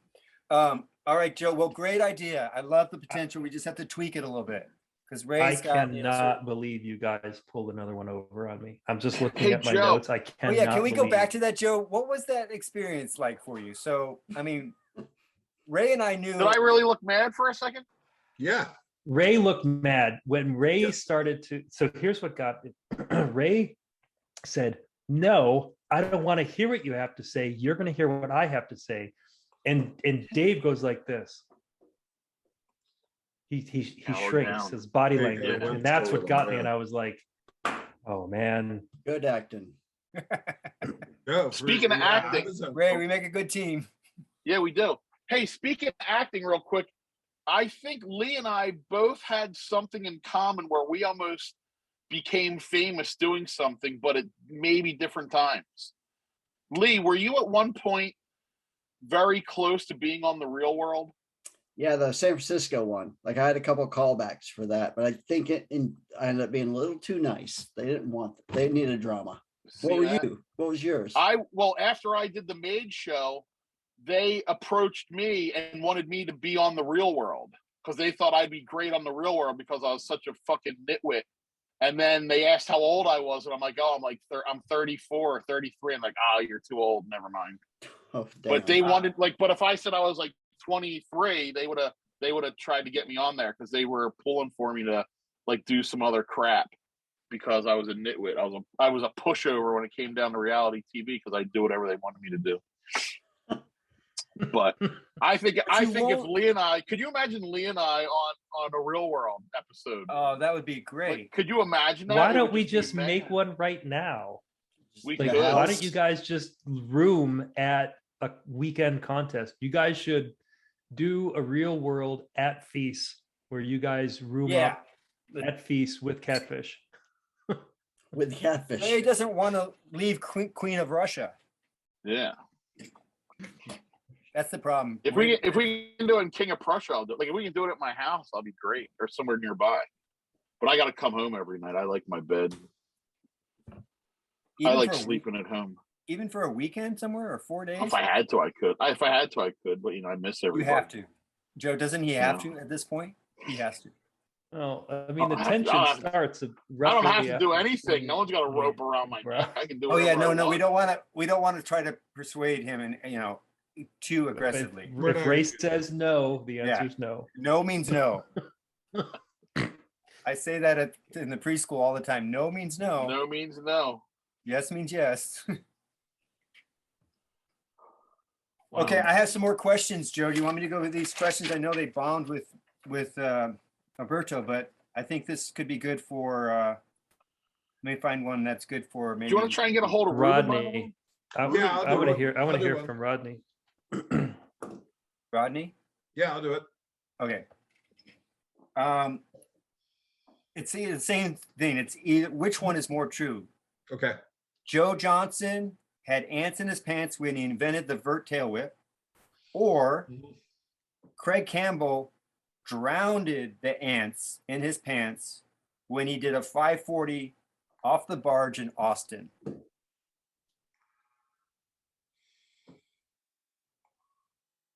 I'm going to go with Joe Johnson. Wow. So you know what's funny about this, Joe, is that there's actually a more correct answer in this one. Wouldn't you say? It turns out that Craig Campbell absolutely did have ants in his pants on the barge in Austin. He told us about them. And He jumped into the water to kind of. then he 540'd into the water. He absolutely had ants in his pants. Okay, Andy, this one's for you. Ready? That's All a right. great story. Okay, Matt Wilhelm was a member of the South Side Chicago gang, or Terry Adams created the Katrina in order to land a liquor sponsorship for Voodoo Jam that would replace the hurricane as the official drink of New Orleans. Can I just interject here? The way this game is going is, and I'm just going to try to imitate. Scott O'Brien is left-handed, or Mickey Guidos once flew on this airplane, but it was like one of the props went out and it only went on one engine. But then he got like they landed or something. Which is more true? Like the second one is like, you're Yeah. describing the movement of the second hand on the clock. Well, there's a lot to normally that. like Jerry, that as Terry much, but Adams, Andy- Terry Adams is a Yeah. very complex individual, and his plan of creating a trick to replace the official New Orleans drink is pretty significant. Wouldn't you say, Andy? Absolutely, but I feel like in bad taste, I don't see him naming it the Katrina. I feel like he's got a little more class than that, and I mean, maybe I'm wrong. I don't know him personally. So He this hangs is out with Chad awesome DeGroot, so because he might. Yeah, He might. I guess if it was a joke, like if it wasn't something he was actually intentionally going to do, then yeah. I definitely don't see Matt Wilhelm as being a South Side Chicago gang member, ever. I mean, Terry Adams created a trick called the Katrina. yeah, did. That's absolutely real. but I'm saying was it named because of the No, hurricane? So yeah, wait, it was named because of the hurricane. okay, it was. But not the hurricane. itself. Yes. Yeah. Hurricane Katrina, not Hurricane a drink. However, a little update, Joe, since we came up with these questions. When we asked Terry Adams this question, he told us that his father, was it his father or not his father, his uncle, his grandfather was in a Chicago gang. Yeah, his father. Was his father. Which is interesting because I had no idea when I came up with these questions. All right, do you want to just throw this one out? We'll just be done with those. I think it was good, but I was just reacting to how long the Terry Adams explanation was. Yeah. That's got to be a little more concise. Yeah. Like, did he invent a trick called the Hurricane Katrina, or name a trick after the Hurricane Katrina? And not, he was getting a liquor sponsorship, and there was this jam coming up, and you kind of led into it a little too long. It's got to really be comparable. You have to have it more concise. Yeah. Is Dave Nori an over elaborator? I think is Lee Ramsdale an over flipper. Over flipper. Both. Yeah. Both are true. I saw this clip of you, Lee, where you did backflip fakie and you went down and you said, oh, I shit my pants. I was in no, Florida. wait, I really did. Was Yeah. that, did you really shit your pants, or was that just a really funny thing to say? It felt like it, but I did. There was nothing there. Like I felt like, I think it was just a really bad fart that came out, but yeah, it did. I thought it, yeah. But Pat Casey has told me that he shit his pants during X Games. He's just like, yep, it happened. What? How? Wow. Just landed you real tell hard us? on a trick, and it just came out. And Oh, what can you do? Oh my God. was that mid-run, end of run? I don't remember. It would have been very professional if it was first run. He's like, got to keep going. Yeah. Wow. I wonder if we could go back and watch the clips and try and find the moment that it Right. happened, like isolate it. Yes. There's a facial expression. That can be the contest. Yeah. You can find the point that Pat Casey shit his pants and isolate it, then you'll win an If his autograph eyes poster widen, from just Dave like, Nori. That would be interesting. Yeah. What? Which X Games was it? I don't remember because he told me the story, and I don't feel bad because then he did one of those Unclick podcasts and told it on there too. So Okay. yeah, I don't remember which one. I can find But out. what else does Ruben have to say? I would like for Ruben to get this figured out, because Ruben was the first pro flatlander I ever saw ride in person. I'm gonna call him now because I tried to text him. I would like that was a big deal, and I would like to tell him. Okay. He might be about ready to ride though, guys.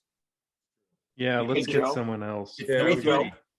I don't like I'm Joe. excuses. I want actions. I watched Magoo and Ruben get in a full-on fist fight right outside of Soul What? Train in Los No. Angeles. There was a Really? line to get in the Soul Train, and the two of them got in a fight in the van. Magoo pulled over, and Ruben and Magoo got in a fist fight while people were trying to get into Soul Train. You can't make that shit up. Oh my gosh. What? They were like was kidding it around about? fighting. They were just like wrestling Oh. around, and then Oh. Magoo like pulled the van over. He's like, "You want to fucking fight me, Ruben? Well, let's go." They went out and got in this full-on like brawl, and all the people getting in the Soul Train were like, "Hey, there's these people out there in a van in a fight." That's the kind of stuff that Ruben does. Yeah. I could see that. Joe, do you want me to try to get someone else from AFA? Well, it turns I think- out Andy Guerrero was judging, and so that might have been why it just didn't work out with him. Oh. Okay, Let me well, see. Or find out James- someone quick. James riding today. James is Hey, right. James always While they're writes his doing this, contests. Yeah. I have a question for you, Mhm. for Lee. Guy that I ride with all the time apparently saw you do this trick at a contest, maybe in Michigan or Indiana. And he keeps asking, he's like, well, anytime your name comes up, he always mentions this trick. What's up with the bloody booger nose pick? Oh, the switched. So Is it's a that what that switch is? footed nose pick. Okay. So yeah, it's just so I just switch feet to the other pedals, which is funny because I was doing it. cross-footed? Yeah, well, I just jumped. So basically like a top side no for the can, but that foot's on the pedal. Okay. And Gotcha. Clay Brown was doing the same thing over a dirt jump, while Jason Davies was doing the same thing on a vert ramp. We were all like doing different variations at the same time of that trick. And then Hal Brindley's the one that named it, because I remember I learned it, and then because it was a nose pick, it's like bloody booger. Got it. Nice. And then I used to do them on fakie. Yeah. Come back and do I've seen those you too. do them. I've seen you do them fakie. I didn't know that's what it was called though. Yeah, just the bloody booger. So the magazines never tried to change the name of that. Well, I don't think so. So Lee, okay, one of the other conspiracy theories, I mean, interesting stories that we have on this show is how the media has changed the name of tricks. Have you ever been the victim of a magazine, or let's say Mark Losi, seeing a trick of yours, hearing the name that you gave it, and then deciding that it wasn't ready for the general public and then changing it? No, because I didn't really make up. I mean, there was that bloody booger, and that was pretty much it. But no, I didn't have that. Have you heard, Yeah. have other friends of yours had that happen to them? Not over on the East Coast. I don't think it happened to the East Coasters. Oh, but no, not that I know of. Like, do you know? Do you know a lot of people that have had that happen? Pete Brand was one of them, wasn't it? Marty Copa Oh, Marty Copa, invented. okay. Now, granted, it probably was deserving. He called it a pedaling unicycle, which is when you stand over the head tube and pedal. It's like Yeah. a pedaling cherry picker spin. Mhm. And But in Mark his Losi language, it renamed probably that sounded much better. In his blender. language, it probably Right. sounded a lot better. Right. Yeah. It rhymed in Finnish, I think. Yeah, of course. But Yeah, I mean, but Mark I can called see it that with blender. Flatland more so than with ramp stuff, because ramp stuff was very descriptive enough. Yeah. You know, Well, except for Ron's like right. a Bubica. The tail whip Yeah. that Brian Blyther did on the ground, It was a he called tail it, spin. what did he first call it? Tailspin. I A believe. tail A spin. tailspin. Yeah. Yeah, Right? that's, And they changed it to tail whip. or Which then there's arguably might be, it's maybe a little more catchier, but still you don't Joe, there was Tail There was one other one that we ran into that someone had the name changed. was it the handstand? What's that, Andy? Nori handstand? Well, I got to go back and change all the magazines. You know? Well, no, that I asked RL. He talked about this trick that he did, double boomerang with his foot on the crossbar, and I was like, "Yeah, I know Xerox the Xerox machine." And he goes, "Huh?" I go, "I read the magazines." And he goes, "What are you talking about?" I'm like, "That trick was called the Xerox machine." He goes, "No, I never named it." And I was like, I mean, that's when I really yeah, I know narrowed that. Yeah, in. know the trick. Yeah, yep. So I can that's see when I what- picked up that this was happening. Yeah, magazines it- back then too. They had deadlines like, we'll just call it. Oh, there's a Xerox machine right there. Yeah, right. But it's one thing if RL didn't give it a name, like if he named it Yeah, some other Yeah. thing, you know, Yeah. I can see that being a little different than if you invent it and you call it something, you know, the Pillsbury swirl or something, you know, and then the you baby see it killer. it's totally different. The baby killer. The then inverted magazines boomerang. probably would. Yeah. Yeah. Yeah. Right. The bee killer. They're going to say, because wasn't stick bee? Yeah. Stick I mean, no, bitch. Yeah, Stick the bitch. stick bitch. So Yeah, they that was changed the to first stick thing I beat. thought of. Yeah. Yeah. Right. That happens. Yep. All right, Joe. I don't know if we have anybody from AFA. What a shame, because I really want to know how that contest is going. I saw a couple of clips that Flatland Fuel that I guess Pat posted today, and it was Why don't you call Pat and say, Pat, what's the story? Because he was the one that said- I sent him the thing. Well, I can't pressure him as much now that he's officially my sponsor. Before he was my sponsor, I was able to tell people that he was my sponsor and then tell Pat what I thought he should do. But now that he's actually my sponsor, I have less leverage over him. Since I'm the first member of the team Flatland after you had started it. Oh yeah, because I invented this. Yeah, you invented the team, and I happen to be member number 1 after you had invented it. Does that mean that he's my sponsor too? Yeah, it does. Awesome. This is Yeah, great. 100%. Oh man, You should ask him for sponsor So, coupon reduced codes. shipping. so Andy, when they ask you, when you're at a jam and they can say, hey, are you Shipping sponsored? You're like, yeah, I'm refunds. sponsored. That's awesome. Mhm. I have made it. I'm somebody. That's right. That's right. And I need a Large Ray break. can be your coach. He can be your. I'm not coaching anybody anymore. I'm done. What? I've still got to Hey, practice. Dave, Ray said he's not coaching anybody. No coaching, Don't know, no yeah, that's right. jumping. You can't go there. No, We're I'm gonna not have going there. nightmares. No. coaching I am anybody. not a coach. I'm gonna Yeah, have nightmares did you tonight hear of he's- Ray yelling at Dave. Like that's just I'm gonna wake up screaming. Oh, okay. Lee, That would be such a fun promo. Like Ray breaks down on Dave. Yeah. See Well, it's how gonna happen. Yeah, I mean that's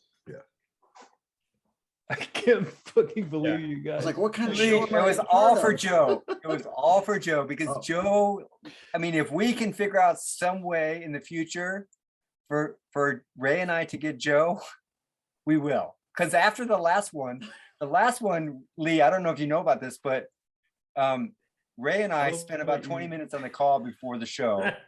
And we basically came up with this, that Ray has his own podcast and has to leave Factor Freestyle, and it's called And Joe was all excited. Joe was like, Ray has to quit the show. This is the best shit ever.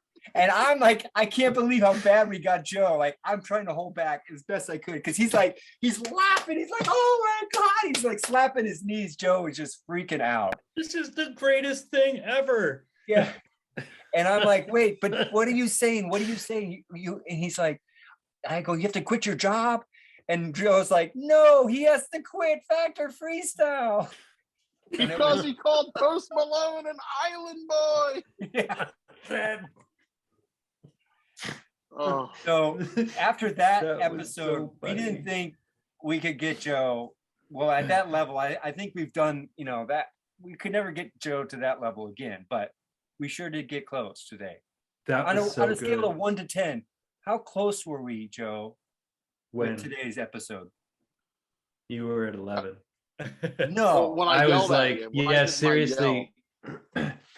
The situation that I found myself in was I was like, oh man, we have got to nip this in the bud, because if Dave continues to live his life thinking this is okay, there will be terrible consequences, because it's going to backfire somewhere. That's the think thing. of is all you, the other like, wrong things he's done. think of somebody's gonna chop his finger off, like he's gonna piss the I wrong guy was just off. impressed how he could forge that night. That was really good. Good, Yeah, that good was forgery. really actually good. that did really look like Ron's signature. Because it was. No, It those, is. yeah, those are the real ones. But I was like, Yeah. yeah, that's good. When I found the poster and I sent it to Ray last night, he's like, oh my gosh, this is perfect. Because I had this from the Worlds competition that they put together. Ah, got okay, 2012. okay. So That's like the Joe and new I- factor freestyle, which is you guys just say some shit and you wait to see if I discover that it's bullshit. the whole show is just The whole about show is gonna Ray be, and I- how do you guys fool me? how we I fool will you. say that in the first time they got you, Joe, and Ray just kept saying, "No, like, I can't say this stuff. You guys have to cut this. And it's like in the episode. Yeah. I was watching it and I like with my wife and I'm laughing. I'm like, he's saying confidential stuff and they're not cutting it out of the episode. And you guys got me too. And I thought it was the funniest thing. Like, you absolutely can't show this. This is a legal thing. Like, I signed an NDA.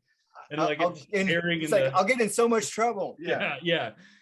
And then it was totally going out and you guys weren't cutting and I was just laughing and I was trying to explain it to my wife and she didn't really care, but you definitely got me on that one too. So well, the funny thing is when you try to explain these bits to other people.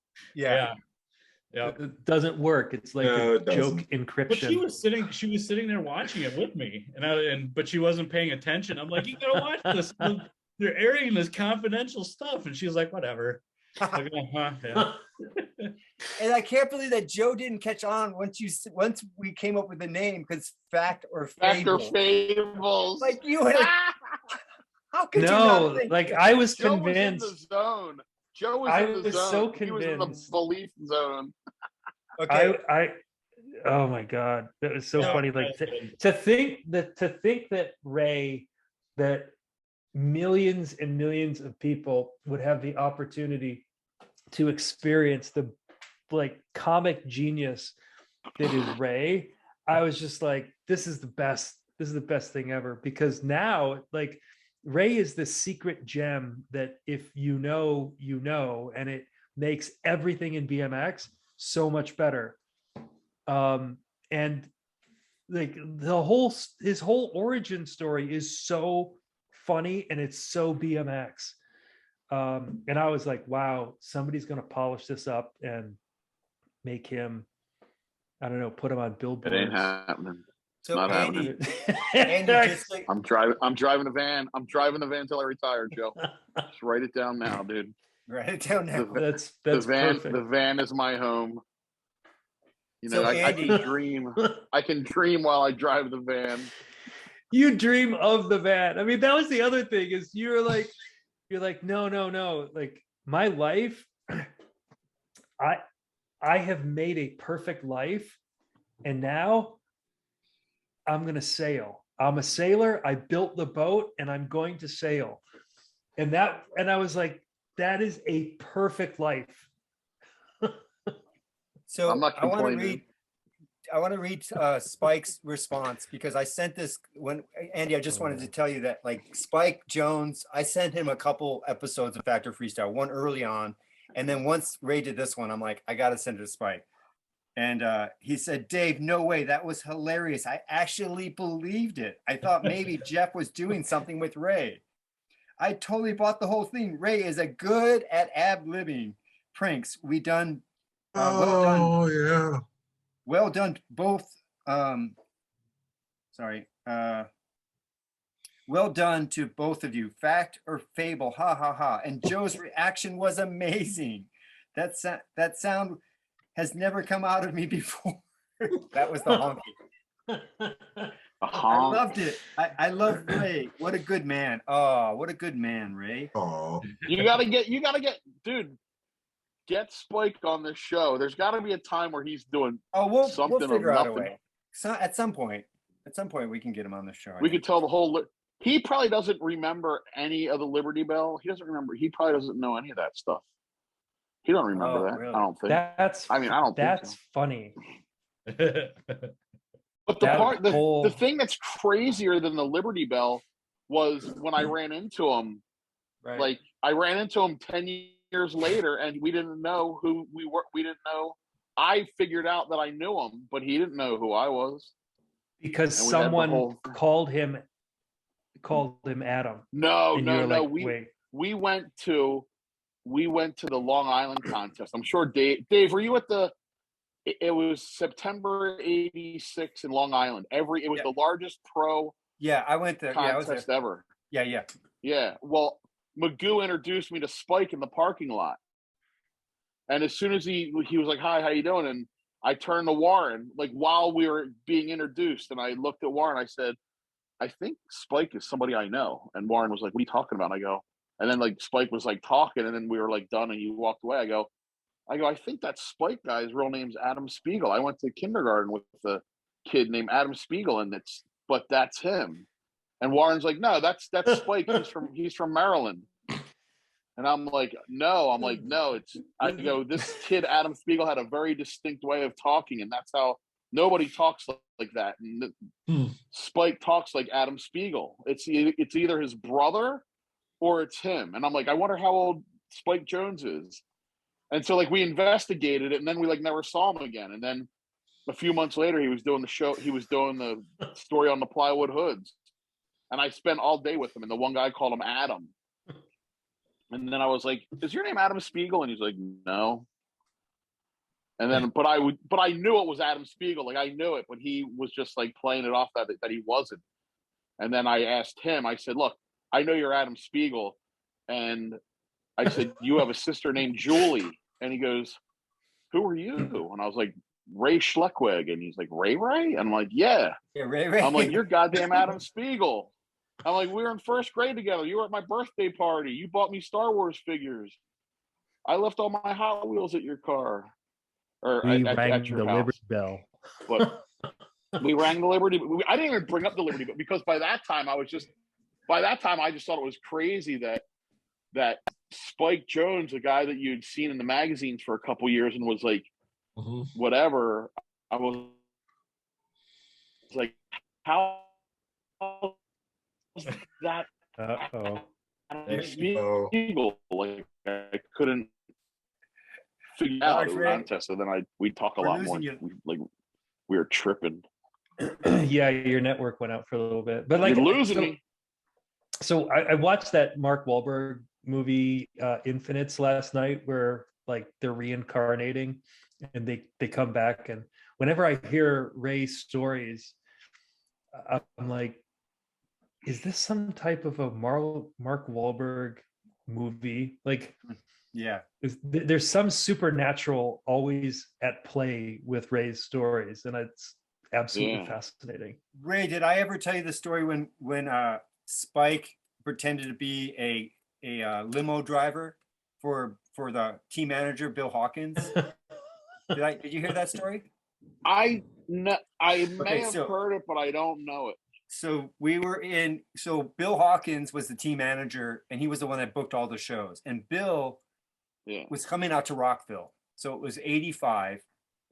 And we decided, it was actually Wilkerson and Spike decided to send Spike to pick him up with a sign that said Mr. Hawkins, right? And Spike at the time, he's like, I think he's 15, and he looks like he's about 12. Looked like he was 8. Yeah, he's so, and he's got a learner's permit. He doesn't even have his license yet. And takes his mom. Man.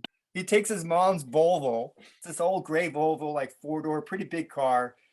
Goes to the airport and has like a little driver's hat, and holds this sign. And Bill Hawkins is this big guy. He's got a Haro briefcase.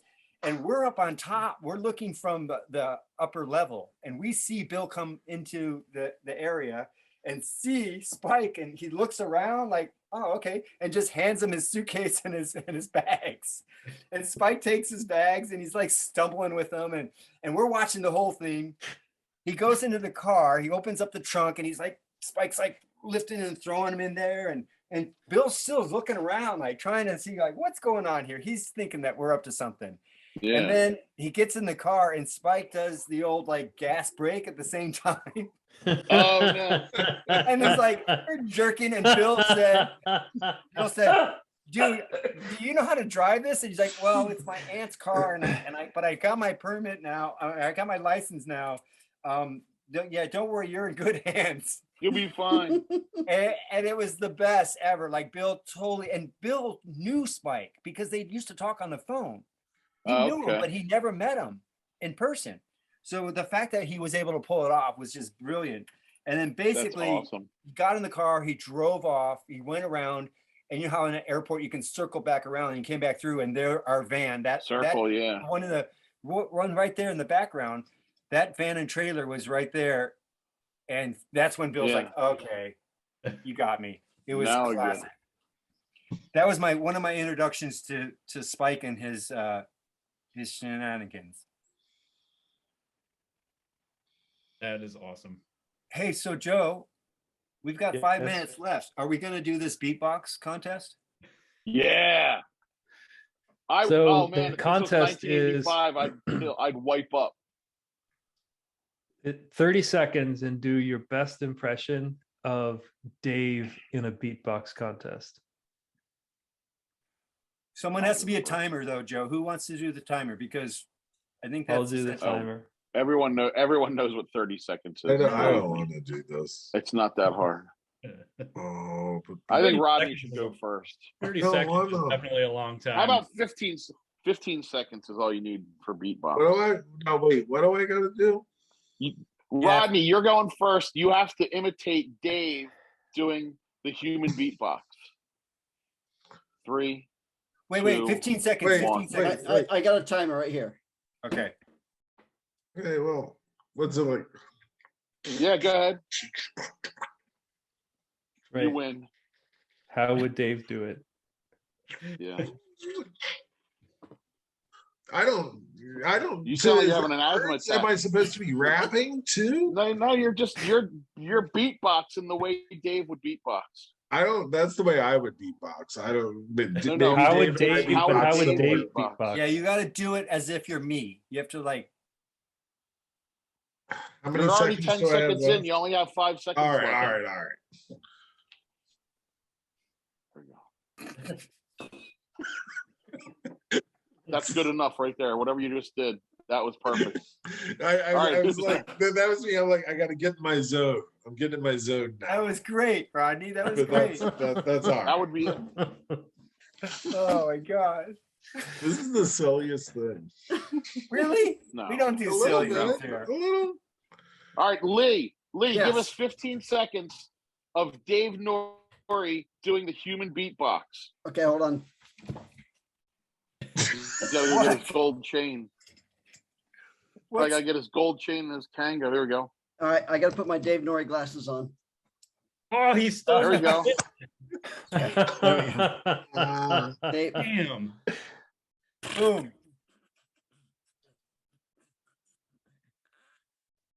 all I got. Wait, Oh, the What's sound happening? canceling. The sound canceling. The yeah. noise canceling in the microphones is Does it, Yeah. does it work? Pretty bad. Why is it doing? Oh. because it's it's makes it digitally static? removing the noise. Because it sounded like noise. According to the electronics, it was noise. That's What how if he would I- beatbox. Wait, That's what how- if I do it and it sounds perfect? It's Okay, Ray, you're up. You're up, Ray. Let's find out. and All right. go. Haro. Haro. That's time. And that's time. Haro. That's time. Haro.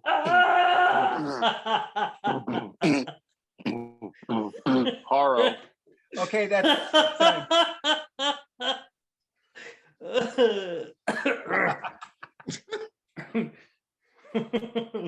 Oh, I can't believe. Joe, is there a way that we can get around the sound canceling? I don't Could you know. hear I me at think all or it's- not? No, Did yeah. it work? Yeah. Heard you. Dave, did it Probably work? like 60, 70%. Yeah. Okay, Andy. Well, I can't wait for Joe. Go ahead, Andy.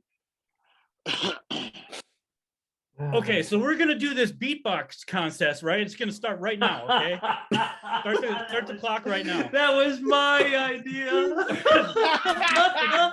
The clock's going right now, right? So we're gonna beatbox for. Okay, so we're beatboxing right now, right? For 15 seconds, and then we're gonna So it's the contest is happening right now. And this is happening, right? Tell me when 15 seconds is up, and this is the contest, right? That was perfect. He nailed it, Joe. Joe, you're up. Joe, I can coach you. Yeah. Joe, I hey, can how coach do you? you to yeah. beat Andy. I can coach you to Okay. beat Please to coach beat me to Andy. beat Andy because that was my That was idea. definitely took the cake, Andy. Nice work. Yep, well So done. you're gonna do exactly what Andy did, but you're gonna throw in a couple other things. I would throw in, let's not get off course. Yeah. We're halfway through. Ray, and then do a Ray, are you couple, and then do a listening? couple, Yeah. Are you and then do a listening? couple of hand slaps on the table. Oh Ray. God, you guys, I'm laughing Ray. so hard my head hurts. Ray. Oh, stop. Ray, Ray, Joe, didn't you have Ray. something about this? Joe, 10 didn't seconds. you? 10 seconds left. Can't you help me out here, Joe? Don't you remember that thing that we were talking about the other day when I told you about Help me out with here, the- Joe. He does say that all the time. with the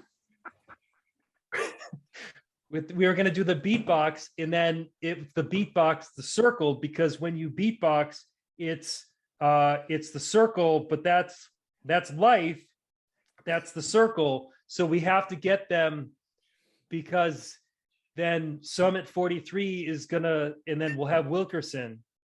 Oh my God. Paro. Joe, are you even listening? All right, that was really good. Now, Yeah. Dave, it's your turn Wow. to do you doing the beatbox. Oh God. This is so funny. Oh God, you guys. I have to All right, take a hit moment. it. You guys know me Hit it. so well. Well, I Hit can't beatbox because it's just gonna sound cancel.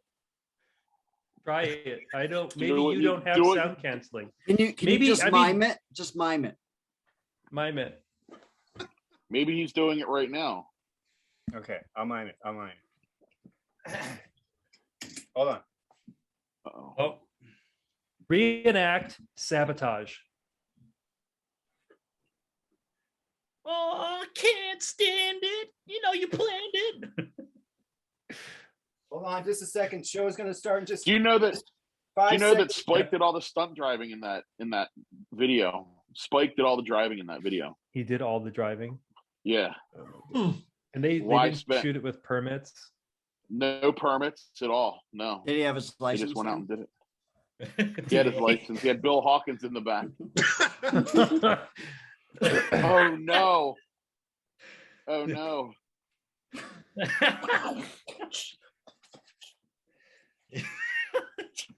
I am gonna isolate this video. Yeah, This is we can spectacular. put so much. We can put so much music to this. Yeah, there's a lot you can do with this. Oh, We get Oh, oh, he's done. He's done. Wow, that's a show ender if I've ever seen one. Yeah. That's perfect. Yep. That's how Hey, Dave where did did all we his go runs. He was here? the show ender. and on that note, folks, ba-da-da-da-da-da. this is kind of Muppet Show. Okay, so who was the one? Andy's I the winner? think. No, I think you won. Yeah. Oh wait, I vote for Andy. That No, that Andy shit was definitely so won. perfect. yeah, That was Andy so hit it. funny. I think Joe had the idea too, but you beat him to the punch. I've been there before with Dean Palacio. I know that feeling.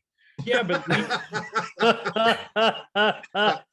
stole my idea of bringing in glasses, though. Yeah, well, Lee, Yeah, so he took part of my Nicely shtick, done, Lee. too. Lee, what about you? Who do you think won? Well, So funny. I'd like to say Ray, Oh, but nice. that's just what I like to say. I think it was Dave. Yeah. Oh, really? Yeah, I really enjoyed the what you went through to go, Yeah. put the outfit on, and I Yeah. enjoy some good costume And that- changes. He Yeah, likes so- props. So Yeah. speaking of that show in 2000, this show here, when we were in Germany, God. oftentimes if it's raining, and a lot of times it will be raining in July in Germany, Brian and Ron will be doing the rain dance. They sincerely want, we'll do the rain dance and we'll get rained out. And I'm like, I just flew across the world to come to this event to do a show. Like, why would we want to do that? And they're serious. Like they just wanted to do a rain Well, dance. you didn't have to 540 over anybody. Yeah, exactly. you know. That was funny. I could tell you exactly almost word to word what they said on that kick turn ramp right before that. It went something like this. Brian would say, dude, we're not doing the air over 540. And Ron was like, dude, I'll go as fast as I can. I promise. I'll go as high. He's doing like 3-foot airs, right? Because it's this tiny little ramp. And Brian's like, no way, I'm not going to do it. And finally, Ron's like, dude, you're so gay. And then Brian's like, all right. And they just pedaled, and I can't believe they pulled it off. But right before the show, I did exactly what you were saying, Andy. I was like, okay, guys, how are we going to start the show? And they're like, well, we're just going to go up there and ride. I'm like, no, we got to go in the van and we got to all gear up. And then they're going to announce us one by one. And everyone did it. And I think it makes for a good show. You know, those little things that you do makes for a good show. Yeah, I mean, for a show, absolutely. Yeah. We lost Ray, though. We only got his dog. I do Sugar wanted to be on. He wanted. What's that? Sugar? Sugar. Aw. What were you Hey saying, Lee, Joe? we actually need your help with something. Yes. It's the So- whole reason I'm here. All right. So Dave and I are actually in a bit of a pinch because we are on the Pastrana Land schedule for an event or for a segment called Ray Flips for a kids charity, but Ray's not going to flip, and I am now against Ray flipping. If you were in our position, how would you get us out of this mess? Stunt double. Yeah, stunt double. Who? Micah. Mike? He's got a beard. Micah. Get Micah. How funny a would that beard be that rig. Micah has to be the stunt double and he's the one that started all this nonsense? Exactly. That's the story right there. Yep. Yep. We And I have switch to- it Micah back. has to be my stunt double. Yeah, he's got to shave his beard a little bit. Those beards are a little too long. But yes. I fully agree, because anytime you pressure somebody into doing something, especially if there's no prep, 100% of the time it never goes well. Like, you've never been in a situation where, like, dude, come on, do it. Oh man, it'll be so cool. And somebody does something off of pressure. It always ends up in just a horrific accident. Yeah, and it's just not going to come across as funny. Yeah. You know, Yeah, absolutely. Yeah. if it was Ray I going, never hey man, thought it watch was funny this, at all. that's different, you know. Yeah. Or if Yeah, Ray I was never even thought there was somewhat anything about it. willing, you know, if Ray was even somewhat willing and he was coaxed into it, versus like if somebody's just adamantly against it and you force them to do Yes. it, it loses all fun. And then when there's a horrific accident, Yeah, like, especially without if you Will didn't there- get So there would be a horrific act. makes it just that much worse. It's like, well, what were we expecting? You know? And I forgot what happened to his leg. I thought it was just broken, but I remembered. I still can't walk hardly. I mean, I can walk, but I'm having major problems with it still. So But our that's not even solution it. to this, Even if my leg was 100% fine, like I never hurt it, I still wouldn't do it. I wouldn't Yeah. have done it at any point in my life. I wouldn't do it. That's where I'm. so you don't want is what I'm to, so trying you to don't get want to do it, and you don't need to do it. And I suspect that there was a lot of excitement because there was a lot of dudes who wanted to go to Pastrana Land, and they're Right. like, We can I still need go. a ticket to Pastrana Land. We can still go. We can go and have a great time, but we don't have to jump anything. Yeah. It was the hype of being. I went to a invited million AFA Pastrana contests and didn't do anything. I mean, Yeah. come on. End of May. End of May is what we're shooting for. So And it's what's the not that far drama? from my house. Do we make Micah do it? Yes. I asked him. I just sent him a message. Has Mike ever done a mega jump? Yeah, he talked about it on the show. Were you listening? I mean, No. I was By the too wound way, up. Dave, can I? Yes. The first time we met at Chad's shop, you were showing me how to do a Gumby, and I was doing my level best to do this grip, but the old school front brake bolt was going right into here, and I wasn't committing as much. And he just goes, "Are you even listening?" And I was like, "Yeah, I am listening." But then, last week when Brian was talking, he goes, "Brian, are you even listening?" And I was like, that's your thing, man. When you get ticked off, you're like, are you listening? And you say it with that snide. And I was like, it's definitely a thing. It wasn't like the first time you had done it. You thought you were selective. You thought you were special, but sorry. I thought I had pissed you off uncommonly. And I was like, well, that's something to hang my hat on. I got Dave Nori pissed off. But it was not, it was an ABD. I thought it was an NBD because I was like, Dave Nori's like a nice guy in BMX. And he got mad at me. That's pretty awesome. The one time I got mad on tour, and I was really mad. I mean, I was pissed because I can't back up a trailer. Backing up the trailer. Yeah. And we went to some kids half pipe way. They go, hey, it's just like 10 minutes down the road. And like 3 hours later, we're like, where is this spot? It's like midnight. We're like going to go ride this half pipe and have a barbecue. We're all starving. Anyhow, afterwards we're leaving and we parked in some trees, like just out in the middle of nowhere. And it was my turn to drive. So I start to back up and it's like right next to these trees. And like everybody in the van was telling me which way to turn the wheel. Like, go back, no, go to the left. No, turn to the right. No, you're turning to, and I lost it. And I just threw it in park and said, fine, you guys do it. And just, that was the one time I remember actually getting pissed off. But I must say, there's a lot of lessons to be learned when you're on tour for, I did it for 5 summers with, the same people, living, doing shows together, doing everything together. There's some value in that. So if I only had one, episode, at least that I remember, I'm sure Ron and Brian would have more, but that's the one I remember. I have a good one with Ron when we're doing 2 Hip Tour. Oh yeah. He's just like, hey, whoever's driving, you're responsible for the gas. If we run out of gas, you have to get on your bike and pedal, go get gas. And then me and I can't remember, Rob Siggety works in the back sleeping. And then all of a sudden we pull over. And Ron's like, hey, anybody want to go with me to the gas station? Because he was the one that ran out of gas. We're like, nope. That's so bad. I did run out of gas when we were in Germany, or we were traveling from Germany to France.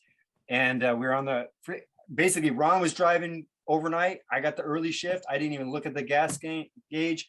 I just kept driving. He's like, just follow the center, sign to the center of Paris. And so I'm just driving. Next thing you know, out of gas, got to get the bike out and ride for it. So he's been there before. And I didn't ask anyone. I knew it was like, it's all me.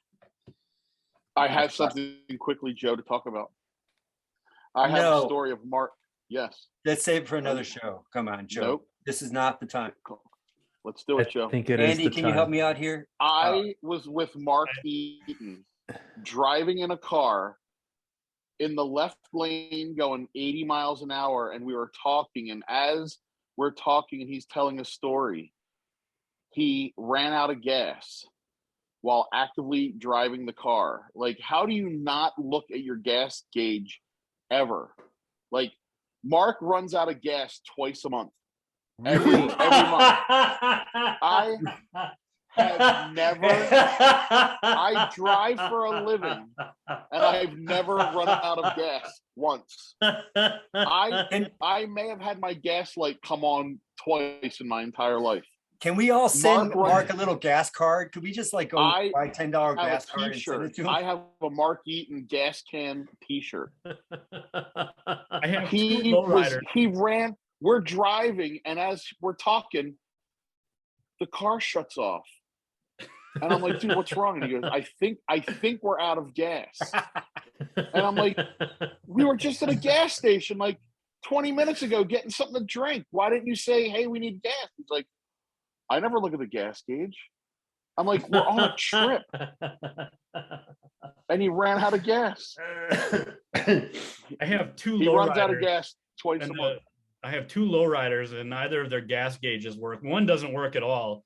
The other one partially works, and I've never run out of gas once. So I'm driving around, and the odometer's way off on both of them.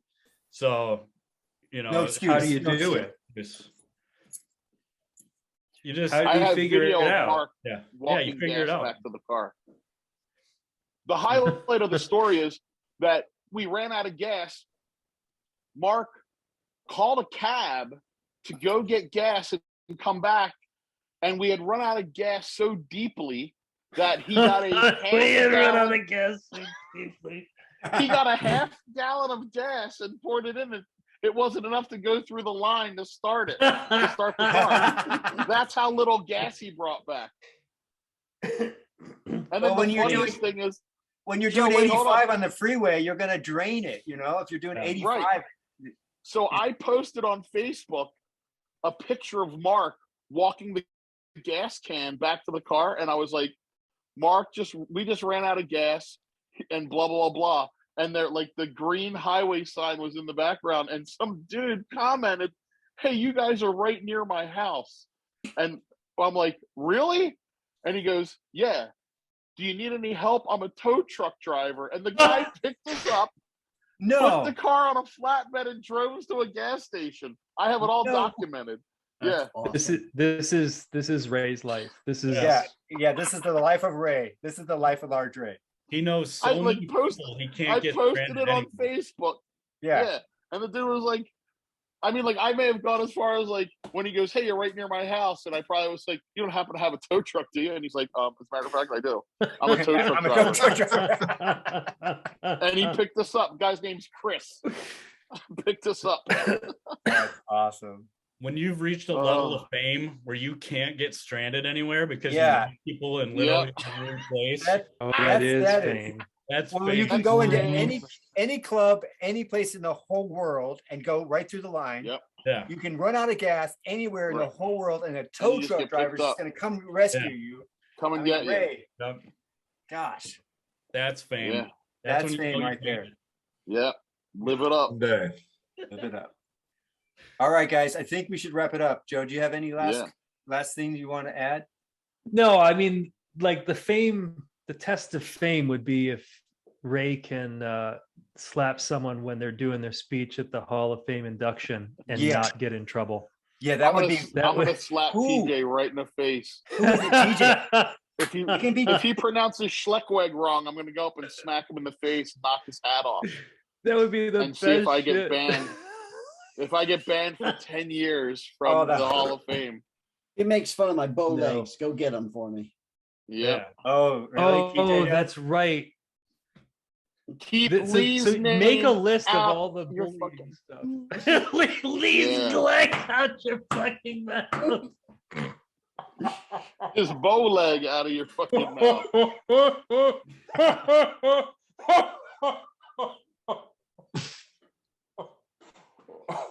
I'm gonna yell that as loud as I can. Oh, What if you 8-mile him? What if TJ walks up, you slap him in the face, and then you go through all of his jokes and burns that he's gonna do before he does, yeah. and you That'll be you something. slap him, and then you just go, "I'll tell you what he's gonna say," and then you go through every one of Yep. his ribs on everybody, and then you just drop the mic and walk away.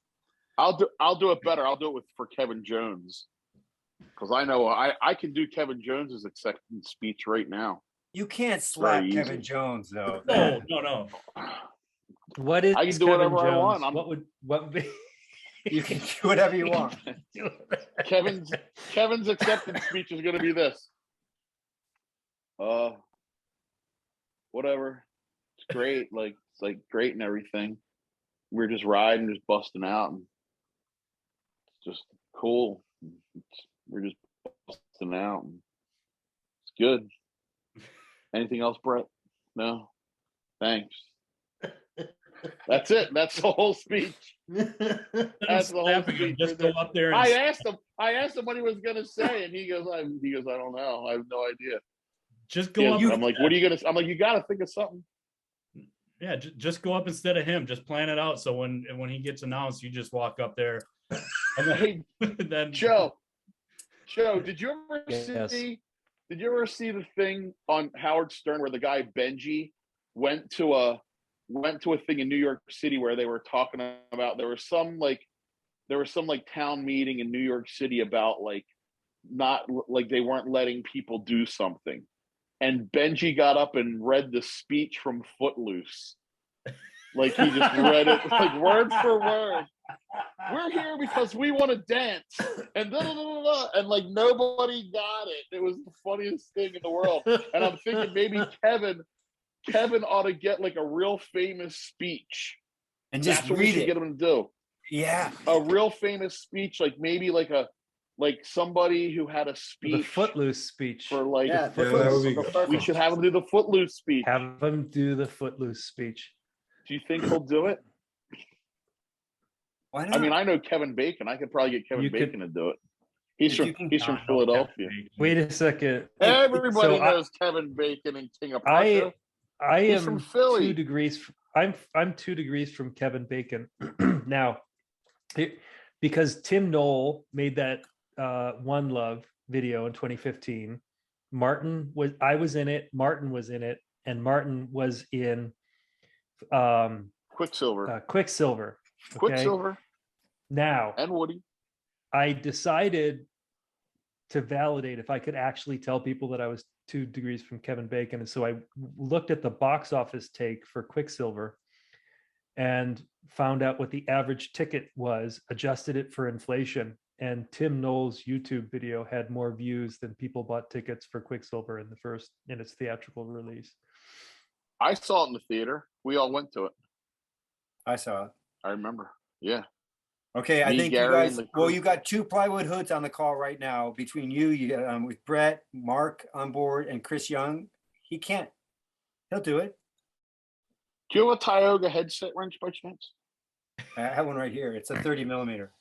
Oh, You need Joe. to use What are 2 plywood hoods bigger than? an 80s According- hack rider. Oh, that's so funny. It's old news. Dude, that was the funny part. Wasn't what I said. It was when you repeated it slowly with the laugh. And then he Retired sticks his tongue, show and then he hack. sticks his tongue and he goes, "Retired show hack." Show hack. You guys are watching like every single move and gesture. It like, was so everything I funny do, like, though. my hair, my shirt, my beard. Like, okay, got it. Well, what's your plan for UCI, Joe? To show these people. Did you know What that I've the done. Canadian? First, I heard that they weren't going to allow because we were trying to get flat cleans to go. Terry texted me. This is what is going on. What The happened? hope was that, or the original plan was that it would be an American UCI, and that the points would be national points. However, as things got down to the wire, there was no something about there wouldn't be a women's class if it were national.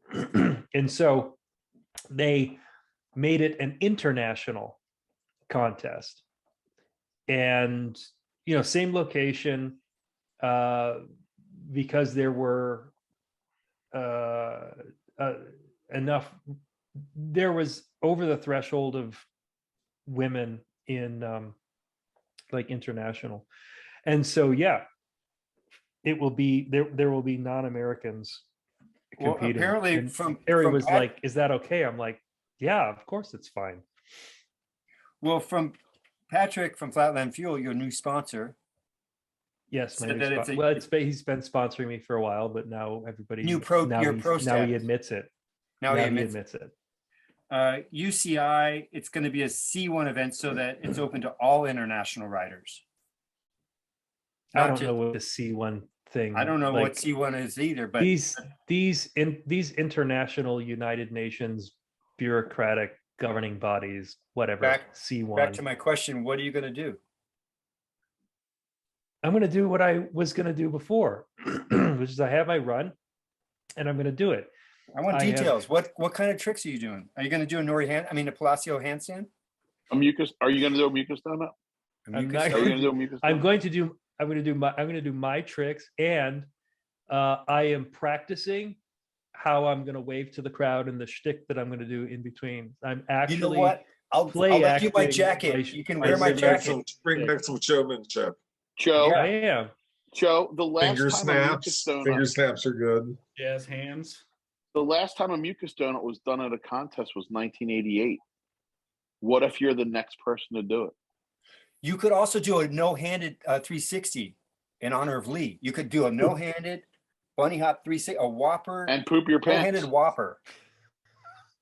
Pooping the And poop pants your is pants. important. What did you say? Self-select. there? People. Joe, what if you just wear a pair of tight white pants and go out there and poop your pants? Oh, You'll be God. legendary. You'll be legendary. Well, remember what Ratty Matty did? You should do what Ratty Matty did. Wear a thong. Mankini. Wear a My thong. tricks. Wear a thong and poop your thong. No. That's It'd too be like far. it would Lee, look like that's too Play-Doh. far. It'd look like a Play-Doh factory. Lee, that's too far. Sorry. A thong. Sorry. We'll get Maddie on. He'll give you a little thong training. I can't. So I do no-handed steamrollers, and I use my knees to pinch the bars. I cannot do those in short. I cannot Yeah, do that bare Knee skin. knee pads. Knee pads. Yep. Solved. Doesn't- Okay, next problem. doesn't Next work problem. with- Or just wear chaps and a thong. You're fine. Same thing. Chaps would work. Chaps Oh, would work. chaps would work. Actually, Chaps and a chaps would thong. work. Wow. Do you remember how Maddie talked about how the head of UCI came up to him and said, "Don't you want that conversation, Joe?" He came up to him and said, "Man, you changed the contest."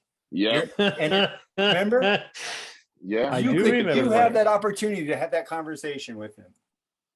Yeah, but wouldn't he come up and say, Maddie already did this back in No, He would well, say- it's different when it's We flat. counted on you for NBD, Yeah, but you just did an ABD, yeah, which you lose points for. yeah.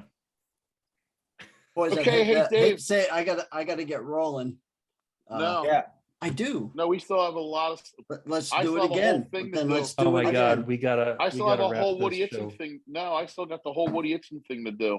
I've been practicing all night. So, All right, I'm Lee. ready. All right. We understand. Oh, It's ready. 2.5 that's right. hours.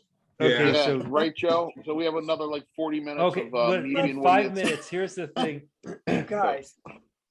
Ray is God. going to be Woody Itson. No, we can't do it now.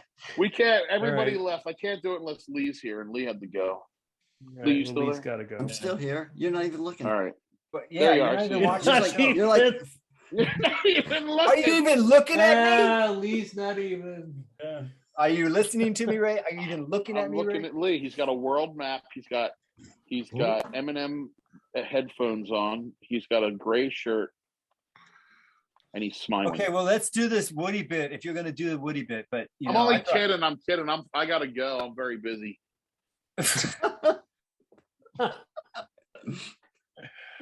Yeah. He just walked out. Oh my god, I gotta tell you guys something. It's super crazy. Wait a second. No, I gotta go. I got to go. I'll see you later. Let's go, man. Okay, well, thank All you right. guys, and thanks Thank you. everybody for tuning in once again to Factor Freestyle. Dave, why don't you tell them what they should be doing next with the subscribing? Oh, And the yeah. like all that good, buttons mumbo and jumbo. the like, subscribe. reposting? No, actually, really honestly, put comments. Comments Mumbo are great. Jumbo? Mumbo jumbo. I don't know where that came from. Mumbo jumbo. Like, comment, subscribe. Factorfreestyle.com is our website. Our channel is Factor Freestyle on YouTube. But actually, we love when you put a comment because then we can talk about it on the show. And if you want to invest 43 cents, you can do that. And you can be just like these two fine examples, Andy and Rodney. Thank you for your support. And until next time, we're out. Nice to see your beard there, Ray. You're nice. What? We're ending the show, Ray. We're finishing up now. We're just Are saying you goodbye. eating, Ray? Are you guys ready for the Woody bit? I'm ready. Oh, Hold on. next show. All right, Hold on, guys. I gotta go get my Matchbox cars. I'll be right back. See you later. Later. Until Thanks, next time. everyone. Thanks That for was Hey awesome. listening. guys. Later. See you guys. Bye. See ya.